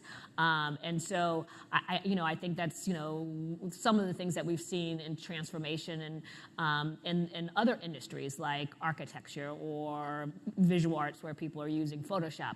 They're able to use these technology and the tools to help their artistry, but at the core, you will have a human artist. And I think that's what many people want to make sure that the conversation does not forget, that is the focal point of the constitutional copyright clause, and the incentive to create is for the creation through human artistry.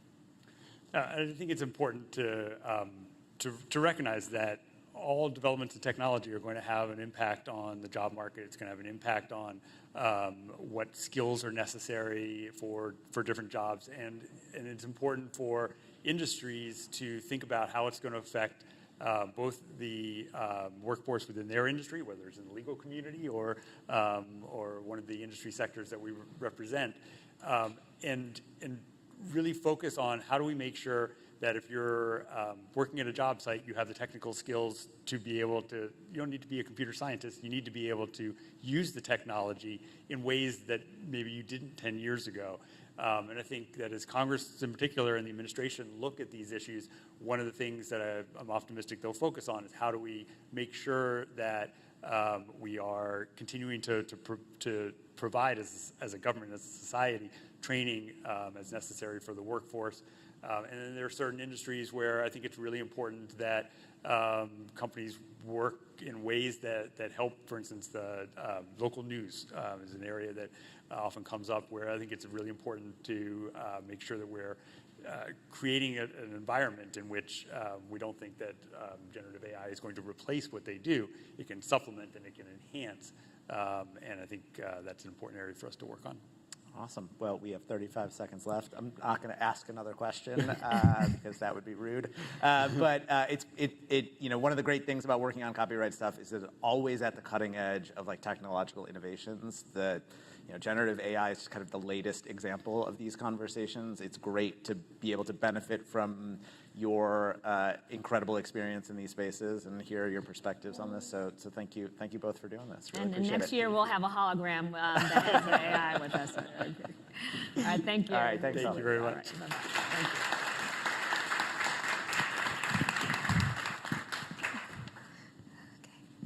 That was quick. Thank you all.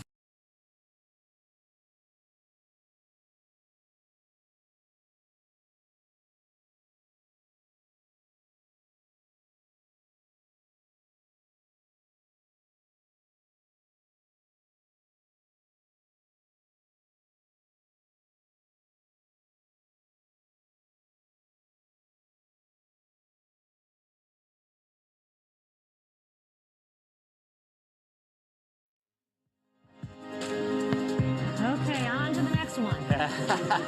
Also about AI? All right, well, gosh, I mean, there's so many, oh my goodness. Oh, wait, I'm getting ready to go. Good.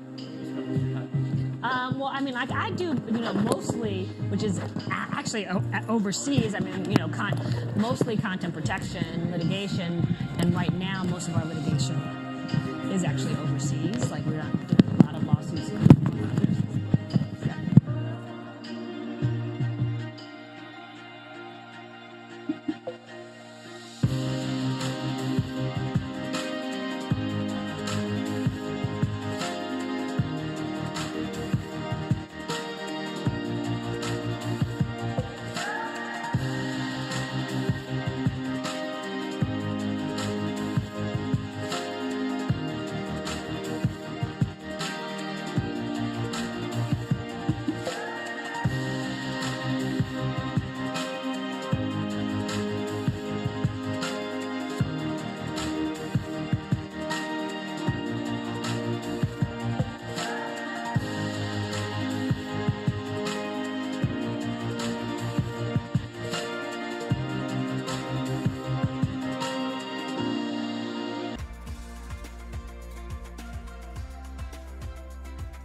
Please welcome moderator BSA's Matteo Cotracci and panelists David Livingston of the U.S. Department of State and Eric Loeb of Salesforce.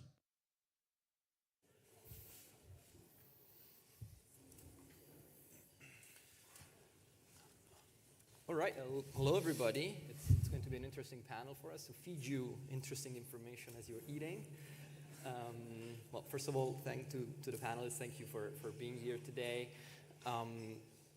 Let's dive right in. So, as you know, BSA represents enterprise software companies, and we feel very strongly about sustainability. We feel very strongly about the role that software companies and generally the private sector can have in enhancing sustainability. As a matter of fact, BSA, with its members, published last fall a set of global sustainability principles to essentially showcase what our companies are doing to become more sustainable, and at the same time what they're doing to help others, organizations, governments, companies, citizens, communities, to become more sustainable themselves. And today's panel is a really good opportunity to go into that. So I want to start with David and ask really what are the administration's ambitions, objectives in the space, and yeah, let's hear from you.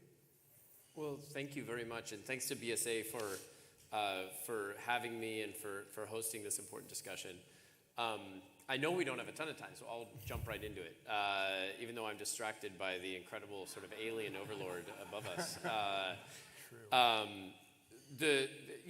am proud to say that 2 years in now plus to this administration, our office, working with many other partners across government, so not just our office, but other parts of the U.S. government, the White House, the State Department, Department of Energy, Department of Commerce, USAID, and many others, have stood up a unique set of architectures that have never existed at the scale or with the diversity or scope before, that are architectures which draw in the private sector to help us be problem solvers for some of our most vexing sustainability challenges, some of our most vexing challenges both on the climate mitigation and the climate adaptation side.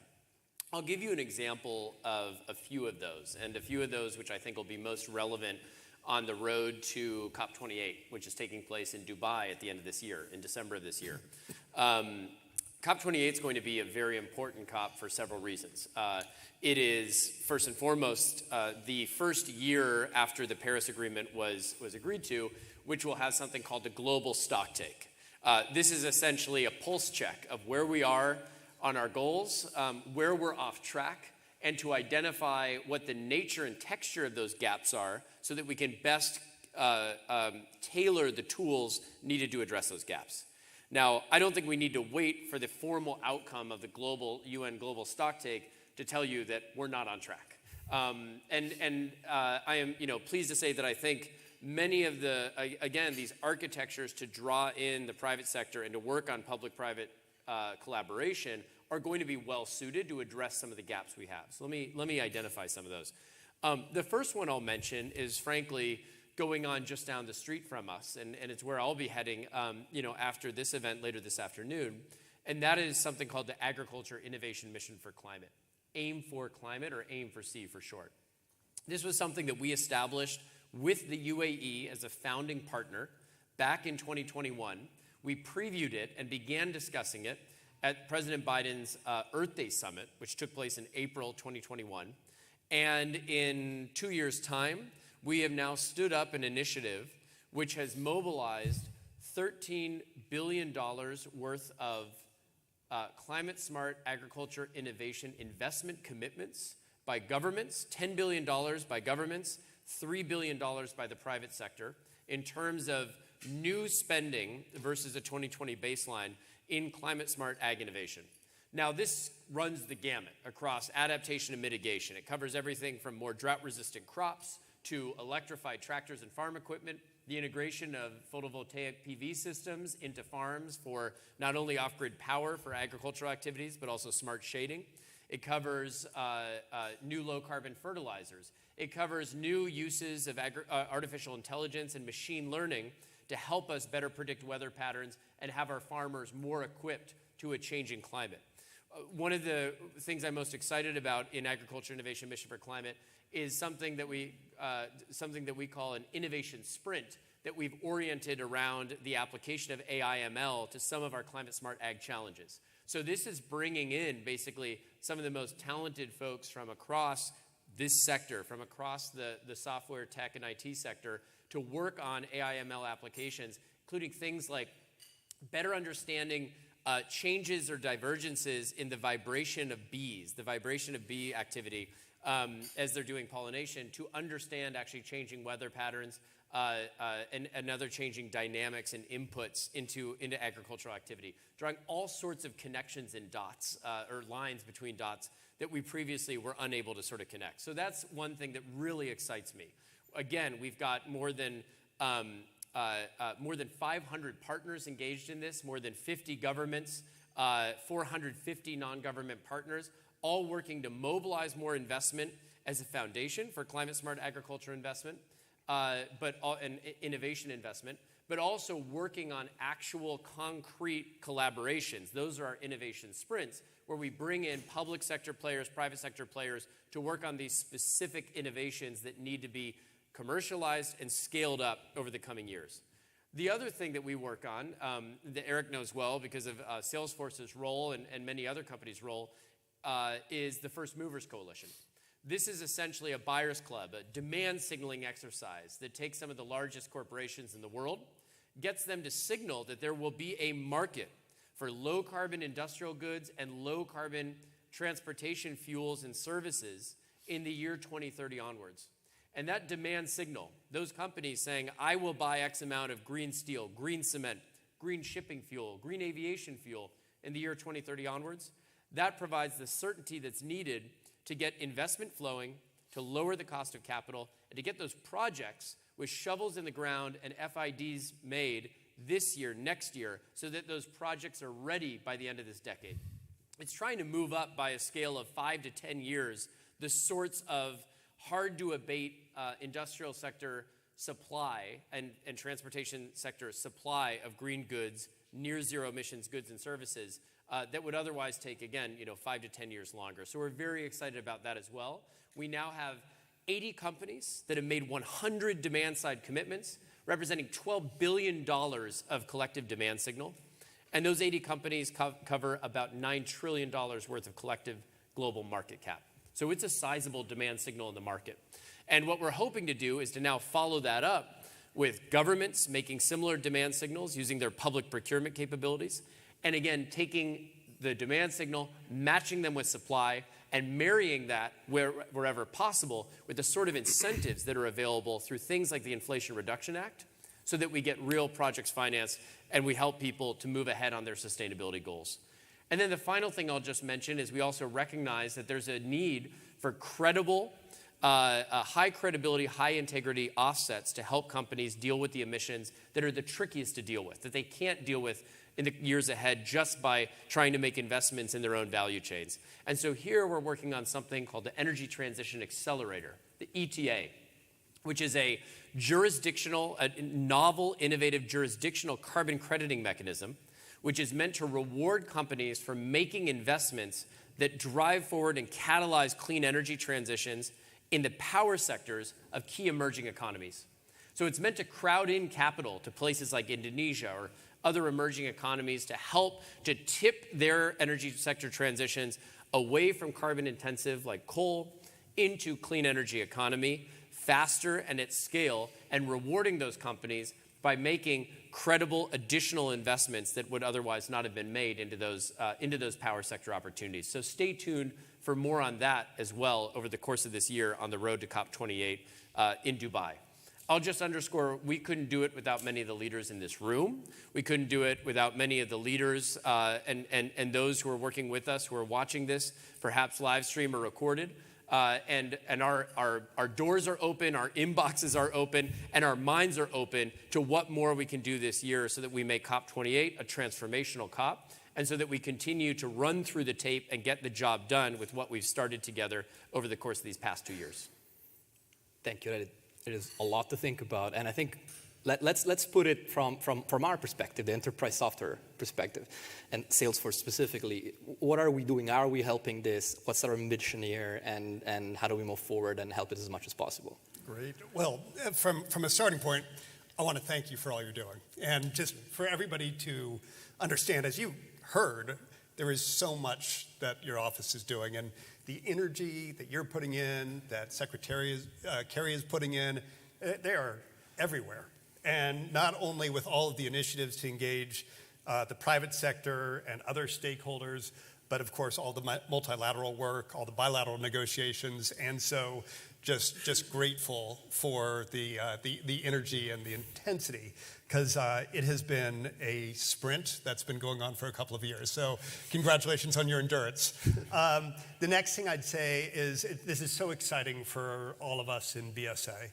As a sector, not only does enterprise software have an amazing amount that we all are doing within our organizations, but what we can do to help all of our customers, all of whom have much more that they can do and much more that they want to do, and increasingly much more that they need to do. And I can come back and talk later about the role that data comes into transparency, accountability, and change. But I'll just come back to some of the points that David was highlighting about the different roles that different stakeholders have here. When I think back, whether it's the road to COP28 or we think of COP27 or the Biodiversity Conference, there's a critical role, of course, at the multilateral level for policy setting. And at the same time, while it's critical, it also takes a long time. There are a lot of parties involved, so sometimes that consensus process is not as ambitious or as fast as one might hope. But that pairs up then with what the private sector can do and with the type of initiatives for partnership that David just described. We all can come in with speed, we can come in with innovation, we can come in with investment. And so bringing these edges together towards something where I think all agree we are in this together, we must be. And from a business imperative standpoint, more and more and more you hear people say, all right, well, why is this a business imperative? Well, if I don't have a planet, I don't have a business. So that's a decent motivator right there. So gratitude for everything. I think everybody here can get engaged, whether it is First Mover Coalition, the other types of initiatives. There's so much out there, Leaf Coalition, on and on and on. So many different ways that people are working together. It's exciting. More of it to come. Absolutely. Well, let's go back to the data, because we heard a lot about AI, we heard a lot about new tech, and digital transformation is obviously a theme here. How does data help? How can we help in practice, and how does the administration and maybe some thoughts you can share at the international level, the government see this hopefully becoming progressively more helpful in this field? Do you want to start, or shall I? I can jump in briefly. If you are committed to change something, you need to have accountability. To have accountability and transparency, you really do need to have data. Otherwise, you are guessing. And so that's a through line, not surprisingly, for a company like Salesforce. That's what we've done in a lot of other areas. But we turned that bright, shining light on ourselves as part of our goals. It started when we made the determination several years ago that we did want to quickly get to net zero through scope 3. That can't be guesswork. What we found along the way was that we were doing this through manual processes, so that was clunky, it was slow, it was not going to reach our ambitions. And so we developed through our own technology at first, our own version of what's now been called Net Zero Cloud, which was an automated way from the sensors and sources and processes to pull, analyze, visualize your data so you can see where you are and how you can act on it. We pretty quickly realized, well, that's interesting, probably for our customers who we want to help along the way. Because this work, the policy work is important. Obviously, I care about policy, but you got to get your own house in order. And then what can we do as a software company to help our customers who are on that journey? So we created a much more automated, much more easier to use platform so that people can see where they are, where they need to go to. that was one part. Another example that I'd share, also very data-driven, very exciting. You could argue that the software industry is not a hard-to-abate sector, but at the same time, little secret, our energy emissions in total are both growing and are close to the aviation sector in total, about 4% of global emissions. So we have a lot of work to do to be responsible. So Salesforce helped develop and release a whole green codes framework, which is to help technologists to understand how can they code and develop in a more sustainable, energy efficient way with framework. And people want this. I mean, technologists, we've done some polling on this, 75% of technologists want to be more energy efficient.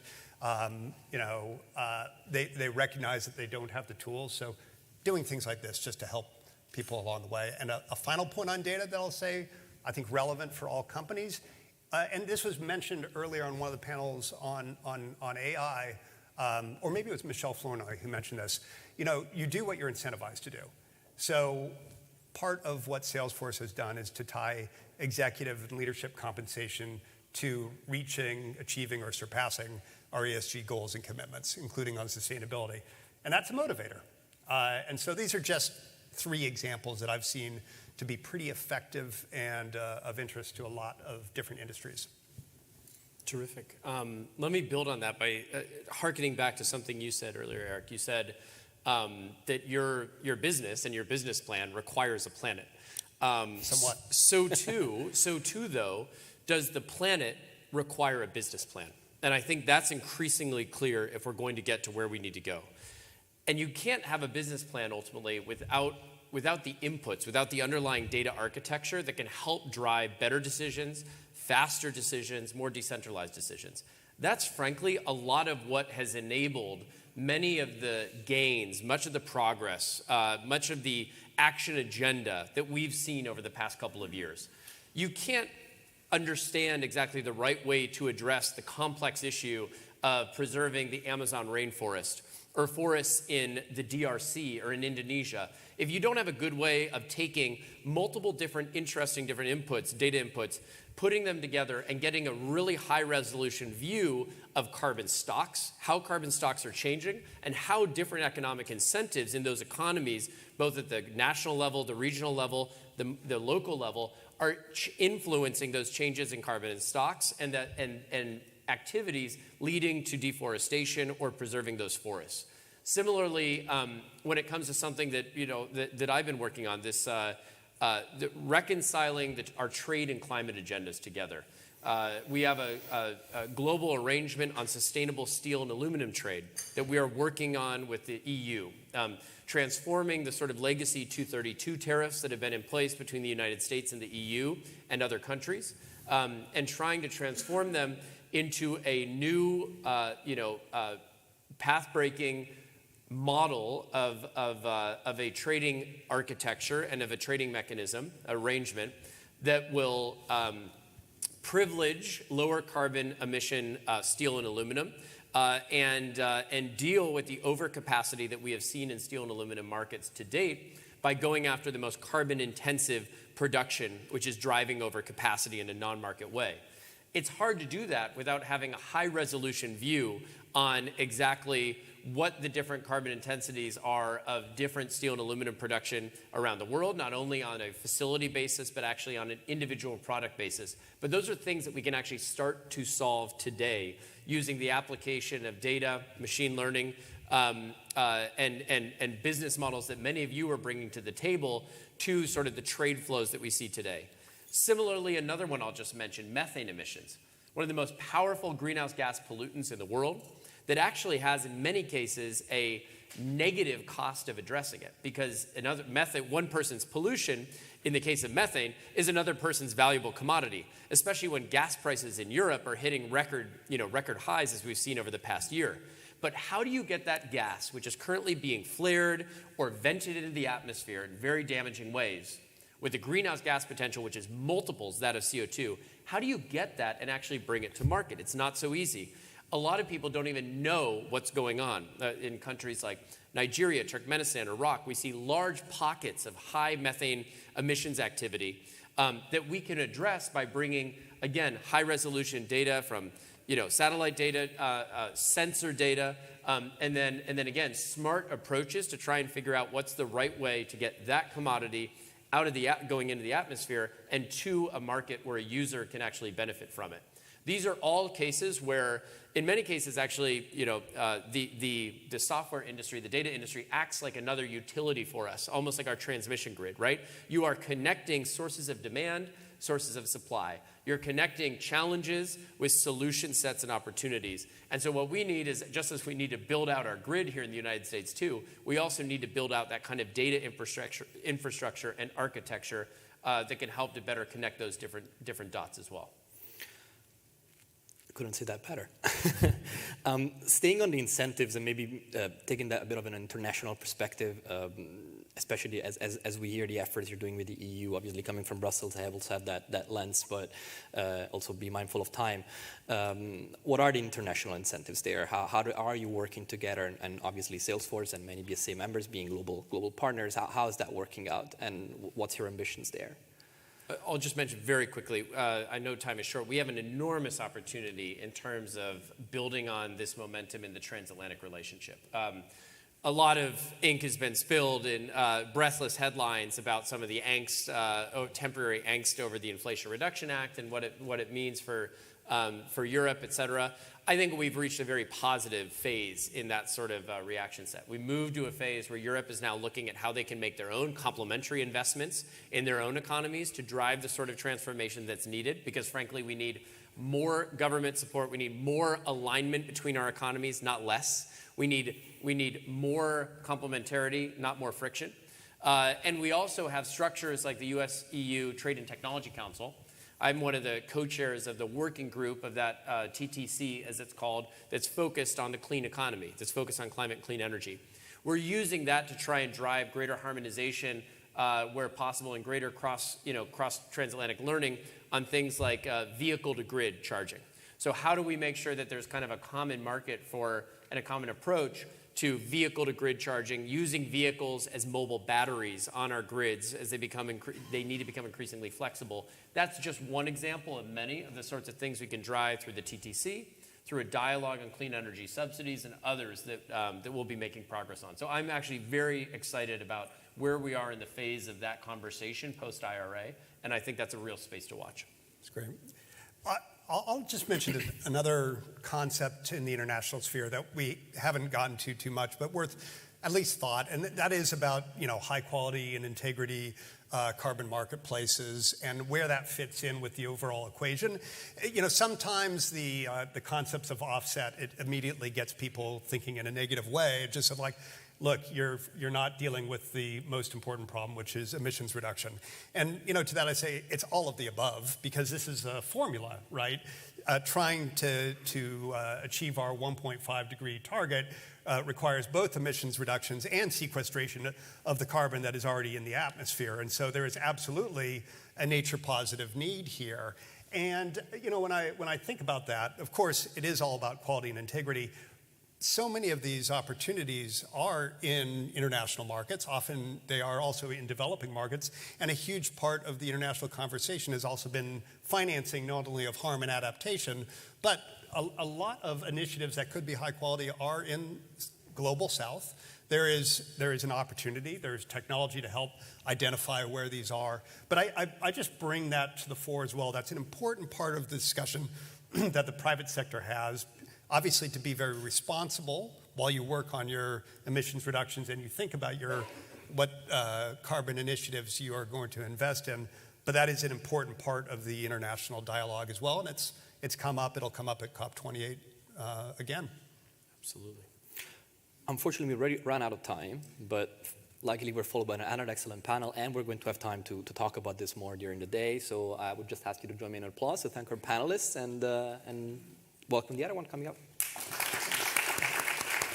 Great to see you. Thank you very much. Absolutely. Thank you. Thanks. Please welcome moderators Steve Rockland, CEO at Impact ROI, and panelists former Congressman Carlos Curbelo, co-chair of the Climate Solutions Foundation, and SAP's Kevin Richards.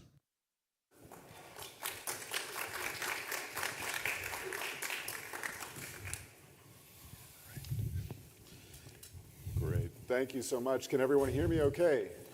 All right. Thrilled to be here. Thank you so much to BSA, the Software Alliance, for having this fascinating set of discussions. I'm really looking forward to moderating this panel. My name is Steve Rockland. I am CEO of Impact ROI. We actually do quite a bit of work on the issues of how tech enables sustainability. I am so honored to be joined by former Congressman and co-chair of the Climate Solutions Foundation, Carlos Curbelo, and also Vice President and Head of Government Affairs for SAP, Kevin Richards. And so let me just set the stage for the conversation that we're going to have. When we talk about the enabling potential of digital technology, there's actually a lot of fascinating and exciting work that's out there. Groups like the World Economic Forum, the Global Enabling Sustainability Initiative estimate that just the pace of the adoption of digital technology that the world is on right now will help us reduce carbon emissions by anywhere from around 10 to 20% from a 2015 baseline. That is amazing.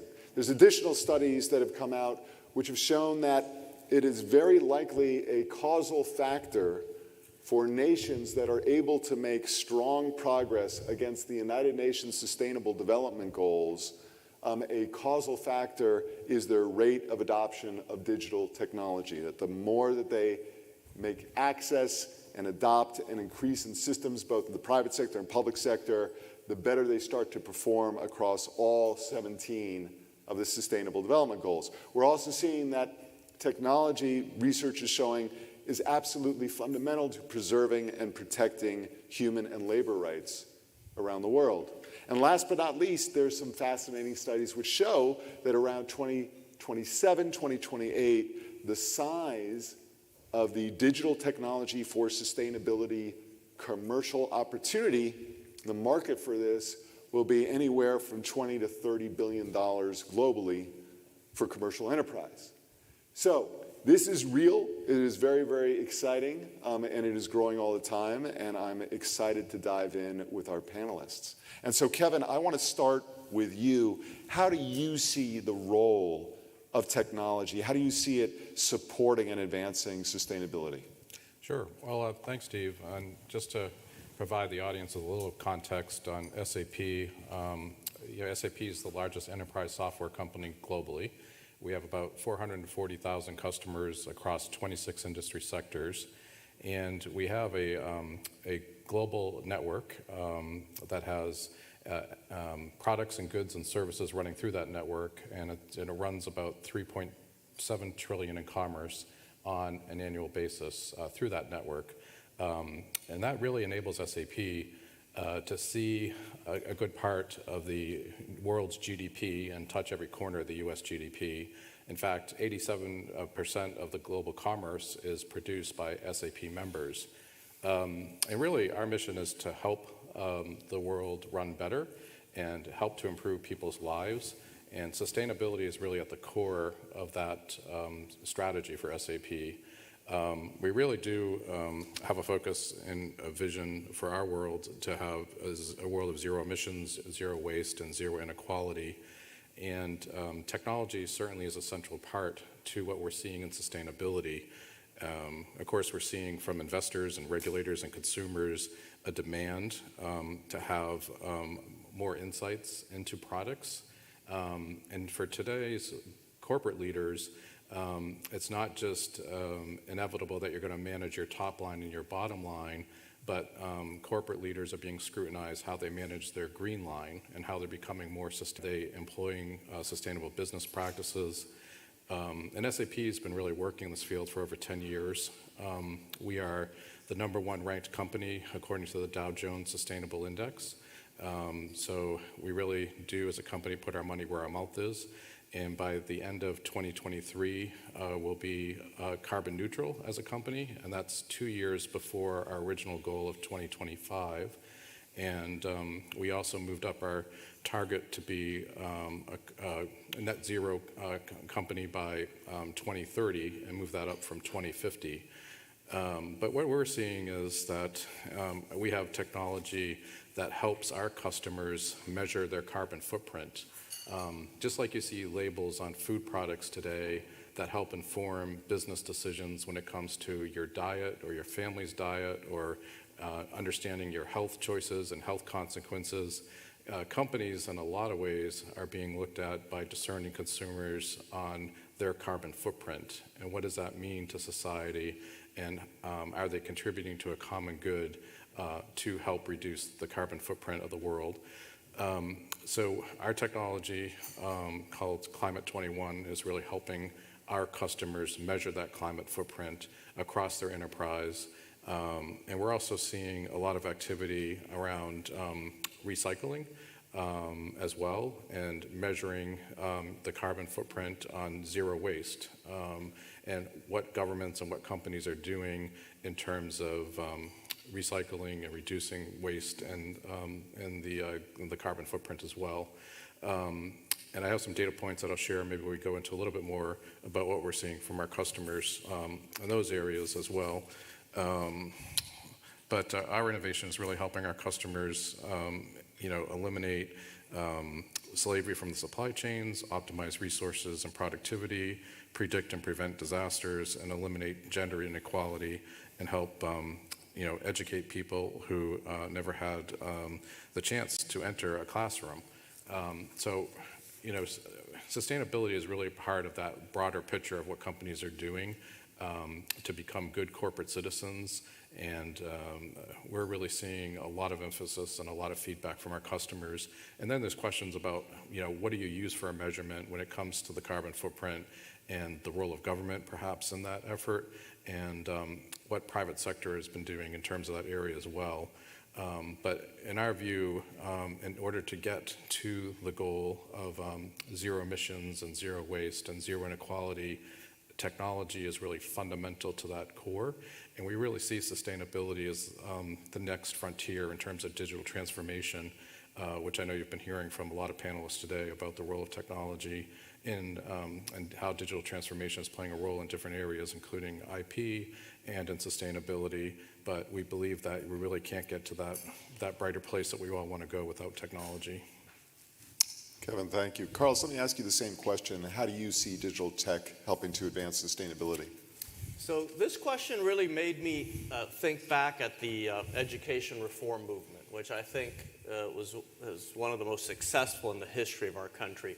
Back in the 70s and 80s, we kind of knew there was something wrong with our schools. A lot of schools had incidents of violence, low graduation rates, but there were all sorts of theories and speculation about why that was, but people didn't really know. And then in the early to mid-90s, a group of governors, mostly Republicans, but some Democrats as well, came up with the idea of measuring what was happening in schools. In other words, standardized testing and disaggregating data. And that really revealed the major crisis and the immorality of our public education system, where some schools were doing well, the ones in wealthy neighborhoods, and schools in low-income neighborhoods were failing children. Children were graduating who couldn't read. So with this data, it kind of raised the curtain on the truth about what was happening. It allowed people to come up with potential solutions and then also to test those solutions. So I think when it comes to this question of sustainability and even climate change, for a lot of years there's been this, it's been an abstract notion, right? It's something that people can't see, maybe just like schools. If you live in certain neighborhoods and you hear about all these problems in schools, you say, well, my kid's school's great. I don't know what people are talking about. Well, what digital tech is going to allow us to do, not just in this space, but especially in this space, is to measure and to turn theories into facts, right? So for me, it's extremely exciting as a former policymaker, both in the education space. I served on the school board in Miami-Dade County for 4 years, and then in the United States Congress. The fact that lawmakers and leaders at every level, in corporations, NGOs, are going to have access to so much valuable information, it's completely revolutionary. And it's going to make us so efficient. JP Chavez, who's here, was talking the other day, he's my partner at a public affairs firm, about what this could mean for medicine and for healthcare in terms of empowering people to make good choices and maybe putting some doctors out of business. I don't know. But the point is that this needs to be embraced because it is going to help make the world function better. And from a policy lens, it's really going to help us make fact-based decisions. And a lot of these silly debates about what's real and what's not, and what's causing damage to the planet and what's not, those will all be put to rest by hard quantifiable information and data that digital tech promises to offer and is already doing, as SAP does for its clients all over the world. So Carlos, I want to pick up on that last point, and sort of we're in a really, really, let's call it an interesting time right now in the field of sustainability and now the most villainous term in America, ESG. And right now you've got companies which on the one hand have never been under more pressure from their investors to deliver strong return on investment. At the same time, those investors are now asking them to provide extreme detail on their sustainability performance and evidence that they're making progress on their environmental and social performance. At the same time, it's becoming highly charged and politicized. The left is very strong in what their demands are. The right's very strong in what their demands are. So I'd be interested to hear, what's a business to do? What are some of the challenges and opportunities in being more sustainable as a business? And how can digital technology maybe be a sort of a tool of reason in this very shaky arena? And Kevin, Carlos, either one of you want to jump in on this first? Sure. Well, I think that, too, a little bit transitioning from the last question about the use of technology and how technology is improving sustainability, SAP is also using AI in terms of running smart factories so they can improve their operations, reduce their carbon footprint, know what energy output they're using. But what we're seeing from our customers across those 26 industries is some pretty ambitious goals, ESG goals, that companies are starting to set themselves. And what they are coming back to us with is they see a lack of reliable, comparable data across supply chains, especially comes to scope 3 emissions, which are particularly difficult to get your arms around with, because if you looked at the entire supply chain upstream and downstream, it's very complex on giving you a good picture into your scope 3 emissions. But understanding carbon emissions across the entire value chain really does require collaboration between stakeholders from industry, technology, and government. And companies must be able to, report and act on reliable and accessible emissions data if we're going to truly address these challenges. And I know it's a very passionate topic on both the right and the left, but at SAP we really say you can't manage what you can't measure. That's why you're seeing a lot of activism from the ground up, not only from investors, but from consumers and different stakeholders across the entire ecosystem. And SAP recently released a paper with the World Business Council for Sustainable Development to help define and advance ways that carbon emissions are accounted for and how data is shared across supply chain partners throughout, through technology. And we really do believe that companies need to treat carbon like they do financial data, and a carbon accounting system that mirrors the financial accounting world could help companies and consumers understand the real impact of their products. And to this end, companies could pass credible emissions data along the value chain from one company to another, so to understand the implications when it comes to specific products and services as a type of carbon invoice. So really trying to put some, if you really want to truly address this issue, having transparency and accountability is a major part of the equation. And again, this isn't necessarily being driven from the boardroom down, but it's really being driven from shareholders and consumers up as well. So I think that's kind of the equation that we're seeing from our customers as well. Carlos? Yeah, I think if you're interested in advancing sustainability, I think one of the most important contributions you can make is to try to make the policy-making environment more stable and sustainable, so to speak. You talked about ESG. I mean, in some states, companies get rewarded for promoting ESG or adopting good ESG practices. Now we're seeing that in other states, companies are being punished. Some investment firms are being punished. This is unhealthy.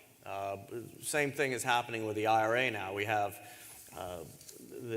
hundreds of billions of dollars of tax credits that were approved last year, and now they're under threat. It's very difficult for businesses to make long-term investments when there's so much uncertainty about the policy environment. So something that we try to do at the Climate Solutions Foundation, and SAP is a big part of that, is promote good relationships between all of the stakeholders in this space, because we think as we build trust and dialogue among all the different stakeholders, we're going to get to a more stable policy-making environment, and companies are going to feel comfortable making the investments that at the end of the day are going to yield better outcomes, obviously for the companies themselves, for their bottom lines, but more broadly for society. And making a contribution doesn't necessarily mean getting involved politically or donating to specific members or even joining organizations like the Climate Solutions Foundation. You all,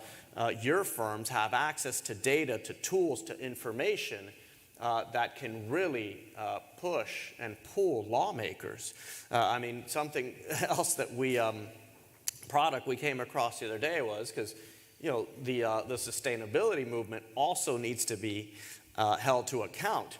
And we know the big debate about carbon offsets, and some people believe in them, other people think they're greenwashing. Well, we met a firm that is using the blockchain so that people can make a direct connection between whatever their contribution is for carbon offsets, for example, if you're going to take a flight, and where that money is going and what it's actually doing to reduce global warming or carbon pollution.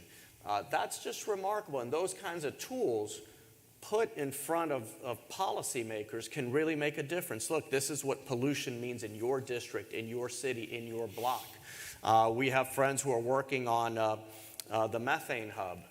And they're putting a satellite up in space that is going to be able to measure methane. And no one's going to be able to lie about methane emissions. So this is the kind of accountability that, again, is going to eliminate these elements of abstract, ambiguous policy areas where we will now have facts. We will have hard information, and people will have to decide if they're for or against pollution, right? If they're for or against better healthcare outcomes in their communities. So again, the possibilities here are endless. We probably cannot even imagine them. But I would say that an urgent priority is to try to create bipartisan consensus, to try to bring people together on this issue so that firms don't get punished for investing in the technologies and the solutions that the world requires. So Carlos, if I may, let me stay with you, because I'm really curious to go deeper in this question of what role and what can government do to continue to push forward more sustainable behaviors that are enabled by digital technology? Well, look, I think there's some obvious things that can be done. I've, for a long time, been a fan of carbon pricing because it empowers the consumer and every actor in society, really, to make good decisions that will be better for them economically and will be better for the health and the natural environment on our planet. So again, I think as more and more data become available thanks to technology, digital tech, the solutions for all of these challenges are going to become more and more obvious. And solutions like carbon pricing, or even something more modest that's being debated now, a border carbon adjustment mechanism, that will recognize that the United States is a better environmental actor than most other developed or developing countries, certainly in the world. All of these policy instruments are going to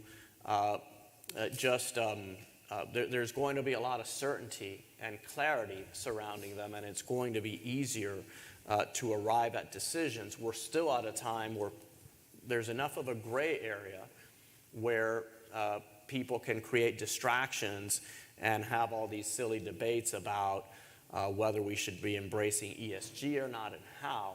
And by the way, there's some valid questions there, right? I don't just mean to dismiss that summarily. I do think that the chief objective of any company should be to deliver a profit for its shareholders. I don't believe every company is a nonprofit, right, or should act like one. But at the same time, profits must be delivered in a sustainable way and in a way that doesn't deplete the world's resources for everyone else. So again, I just think that what this sector is delivering to this space is just extremely valuable, and it's going to, in a way, help heal our politics.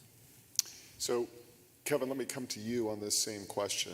What role do you see government playing to advance sustainability and digital technology as a driver of it? Sure. Well, thank you for the question, and I'd like to also commend Carlos and the Climate Solutions Foundation and our other co-chair, Senator Landrieu, for really their leadership in creating a platform and a bipartisan platform and a dialogue where we can talk about sustainability issues and talk about some of these issues around what government should be doing. And I think Carlos hit on it with data and the fact of the government providing more open data in machine-readable formats so you can utilize AI.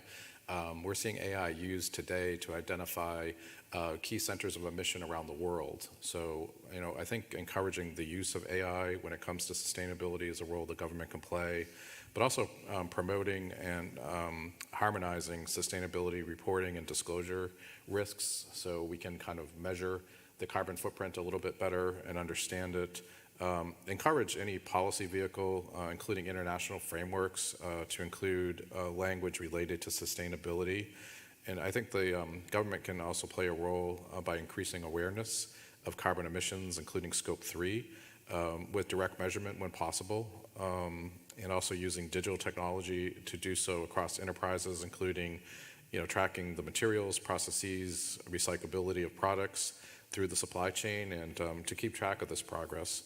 And continue to support the use of metrics, and unleash public government data sets, promote data interoperability, harmonized standards, digital skills for a more sustainable workforce, and perhaps creating a mineral tracking through the supply chain as well. As I know, critical earth, critical minerals is also another issue within the supply chain that the government is looking at as well. And also to encourage the use of emerging technologies and invest in research and development, such as AI for breakthroughs in this area that we can better work on together to track sustainability outcomes. And SAP is doing an interesting project with the Government of Scotland, and we launched it during COP26, and it's called the Waste Insights Project. And we're working with the Government of Scotland to unify and analyze data from consumer goods, retailers, waste managers, investors, NGOs, and local government. And through that, we're identifying the opportunities to recapture waste materials and accelerate the transition to a circular economy. And we're using this showcase to demonstrate how AI can play a key role in helping to power innovation when it comes to the circular economy. And we're working with the Circular Economy Agency, Zero Waste Scotland. So I found that intriguing that a government has a zero waste agency. So that's something that perhaps the US can look as a model within our government to tackle some of these issues and help put forward some more focus on within the government's approach when it comes to the circular economy. Now, I certainly have more questions for our esteemed panel, but I don't want to monopolize the opportunity. So does anyone here have any questions for either Carlos or Kevin? that you'd like to bring forward? Don't be shy. All right, as you're thinking about that, give yourself an opportunity. I may have surprised you. As you're thinking about that, let me come back. One of the things, sort of building off this last question about the role of government and thinking about the previous panel, I'm curious, is there a way that we need to spark or set further the climate and conditions for greater innovation that supports more sustainable behavior and performance? Is there a collaborative role among government and industry and others that would help sort of energize and sort of push forward the same sort of like moon launch type of analogy that we've seen in our nation's history that we need in this area? What are some of the thoughts and ideas that you would have in that regard? You want to talk about some of the partnerships you have with government? I mean, the Smart Cities Initiative is one we've talked a lot about, and but I think it's SAP is so wonderful at delivering these solutions. But what policymakers are looking for is information. They want to be empowered to make good decisions that they can then justify to their constituents, because some of these decisions are hard, right? Transitions are difficult. People get hurt. People get displaced, and you really need a justification to embark on these transitions. And I think probably every firm represented here, but definitely SAP can deliver a lot of this for, typically we would think corporations and companies, but I think more and more governments are understanding that they have to be more efficient, and perhaps though the end goal is different than that of a for-profit company, the way you get to that end goal can look fairly similar. Yeah, well, thanks, Carlos. I agree. I think that when it comes to sustainability, many of our customers today see it as a business imperative. And I think what we see in this area too, and on the side of government, is those governments that are most advanced in this area take innovative approaches themselves with stakeholders. We really do see it as a public-private initiative where government doesn't have all the solutions or innovation, the same for the private sector. But we've worked with governments across the US, across the world, and some of the governments that are most innovative are breaking down data silos. And whether it's here in Washington or it's across state government, a lot of agencies and departments are turf-orientated, and they may work on a common mission. But when we see, like a former governor of Indiana signed an executive order mandating that state agencies share data when it comes to addressing infant mortality, we helped the Indiana state government build a management performance hub in the basement of the state capitol in Indianapolis, where they could monitor state government across those different silos. But that executive order broke down those silos. Today they're using it for sustainability, for innovation. They're using it for predictive analytics to prevent car crashes on the state highway system. They're using it for maternal mortality as well. But I think that when you have leaders that come together, data is a real key part of that solution. And I think that too, the COP summits have been very effective because this is a global challenge that we have. And it's been very heartening from the industry, the tech industry point of view, to see the US government to take a whole of government approach and send so many leaders from different department and agencies and congressional delegations to have conversations with our partners in different countries as well to address some of these solutions too. And we find that forum, the COP forum, which will be, I guess, in Dubai this year, will be participating in that as well. I know the Climate Solutions Foundation will be there. Is really a great platform for international solutions and international partnerships that can highlight some of the things that governments across the world are doing and as well. Very, very inspiring, and thank you. I'm just going to check and see any quick questions from the audience. Then, Kevin, let me build off a comment that you made earlier, and that is that, if I'm understanding it right, if we think about the next wave of digital transformation, some are calling it the fourth industrial revolution, that you're saying that sustainability is going to be sort of twinned with this. It's going to be a real driver of this next digital transformation. Could you expand on that a little bit? Yeah, I do. I think we see it as the next great frontier when it comes to innovation. we're looking closely at the implementation of the Inflation Reduction Act, and if you look at that data, it's already created 100,000 new jobs across the United States, and you're seeing clean energy develop in different pockets of the country, from the Battery Belt down south to the Midwest with some of the chips factories and what they're doing there as well. And I do think that, especially if you look at, I also want to highlight some statistics that I have here that point to what some of the data that we're seeing. And it's estimated that $90 billion will be invested in climate smart infrastructure by 2030. Between 2020 and 2022, we've seen a 34% increase in global sustainable investments by shareholders. And there are about 60 carbon pricing initiatives and regulations that are scheduled for implementation currently. Sustainability and climate are the #1 concern among millennials and Gen Z job seekers. So it also affects your workforce. So when you're looking to go to work for a company, I think Gen Z and the millennial generation is looking at what are the sustainable practices of that company. So I think that's an impact of the workforce as well. And there's also a 5 times increase in faster growth of sustainable consumer packaged goods, and 48% of CEOs are now implementing sustainability in their business operations. So I wanted to highlight some of those statistics, and that's what I mean in terms of the next frontier. There's different parts of society that are driving this conversation in addition to business, and I think business is very attuned to it and trying to respond to a lot of these segments of society that are bubbling up with these priorities when it comes to climate solutions. Thank you. And Carlos, I'm going to give the final word to you. So much of what you're doing in the Climate Solutions Foundation relies on collaboration and partnership. What should we be aspiring to in this conversation in terms of further partnership and collaboration?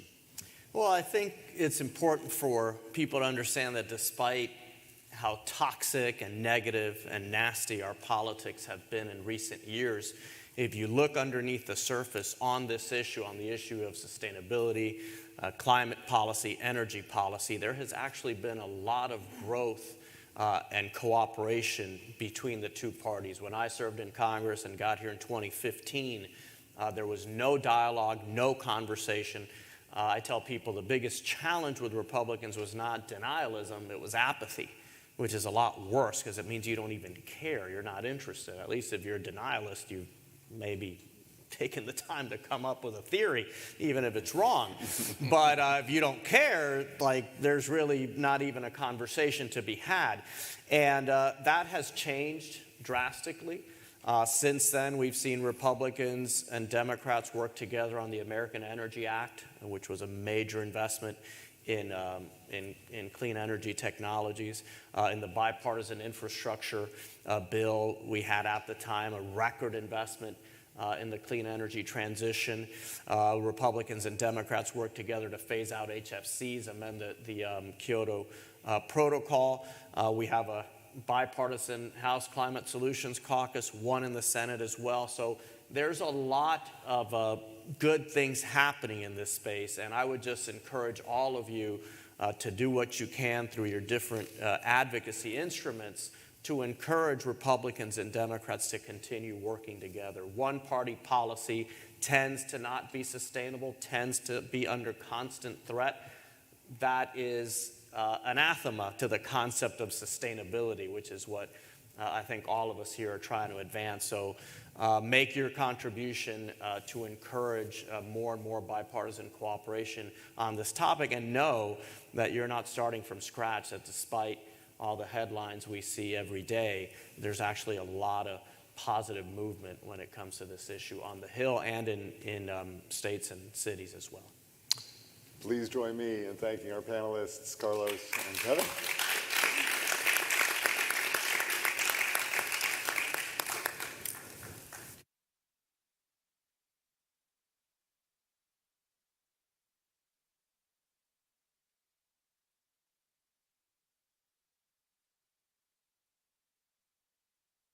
I want to thank all of our speakers, thank our sponsors. I want to thank the fantastic team at BSA.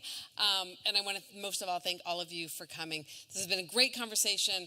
I can't imagine a better note to end on than the one of us working together. And at BSA, we are very much looking forward to working together with all of you to try to address some of the many challenges, but I also think the myriad opportunities that came up today. So thank you all very, very much. And wherever the rest of your day takes you, I hope it's wonderful.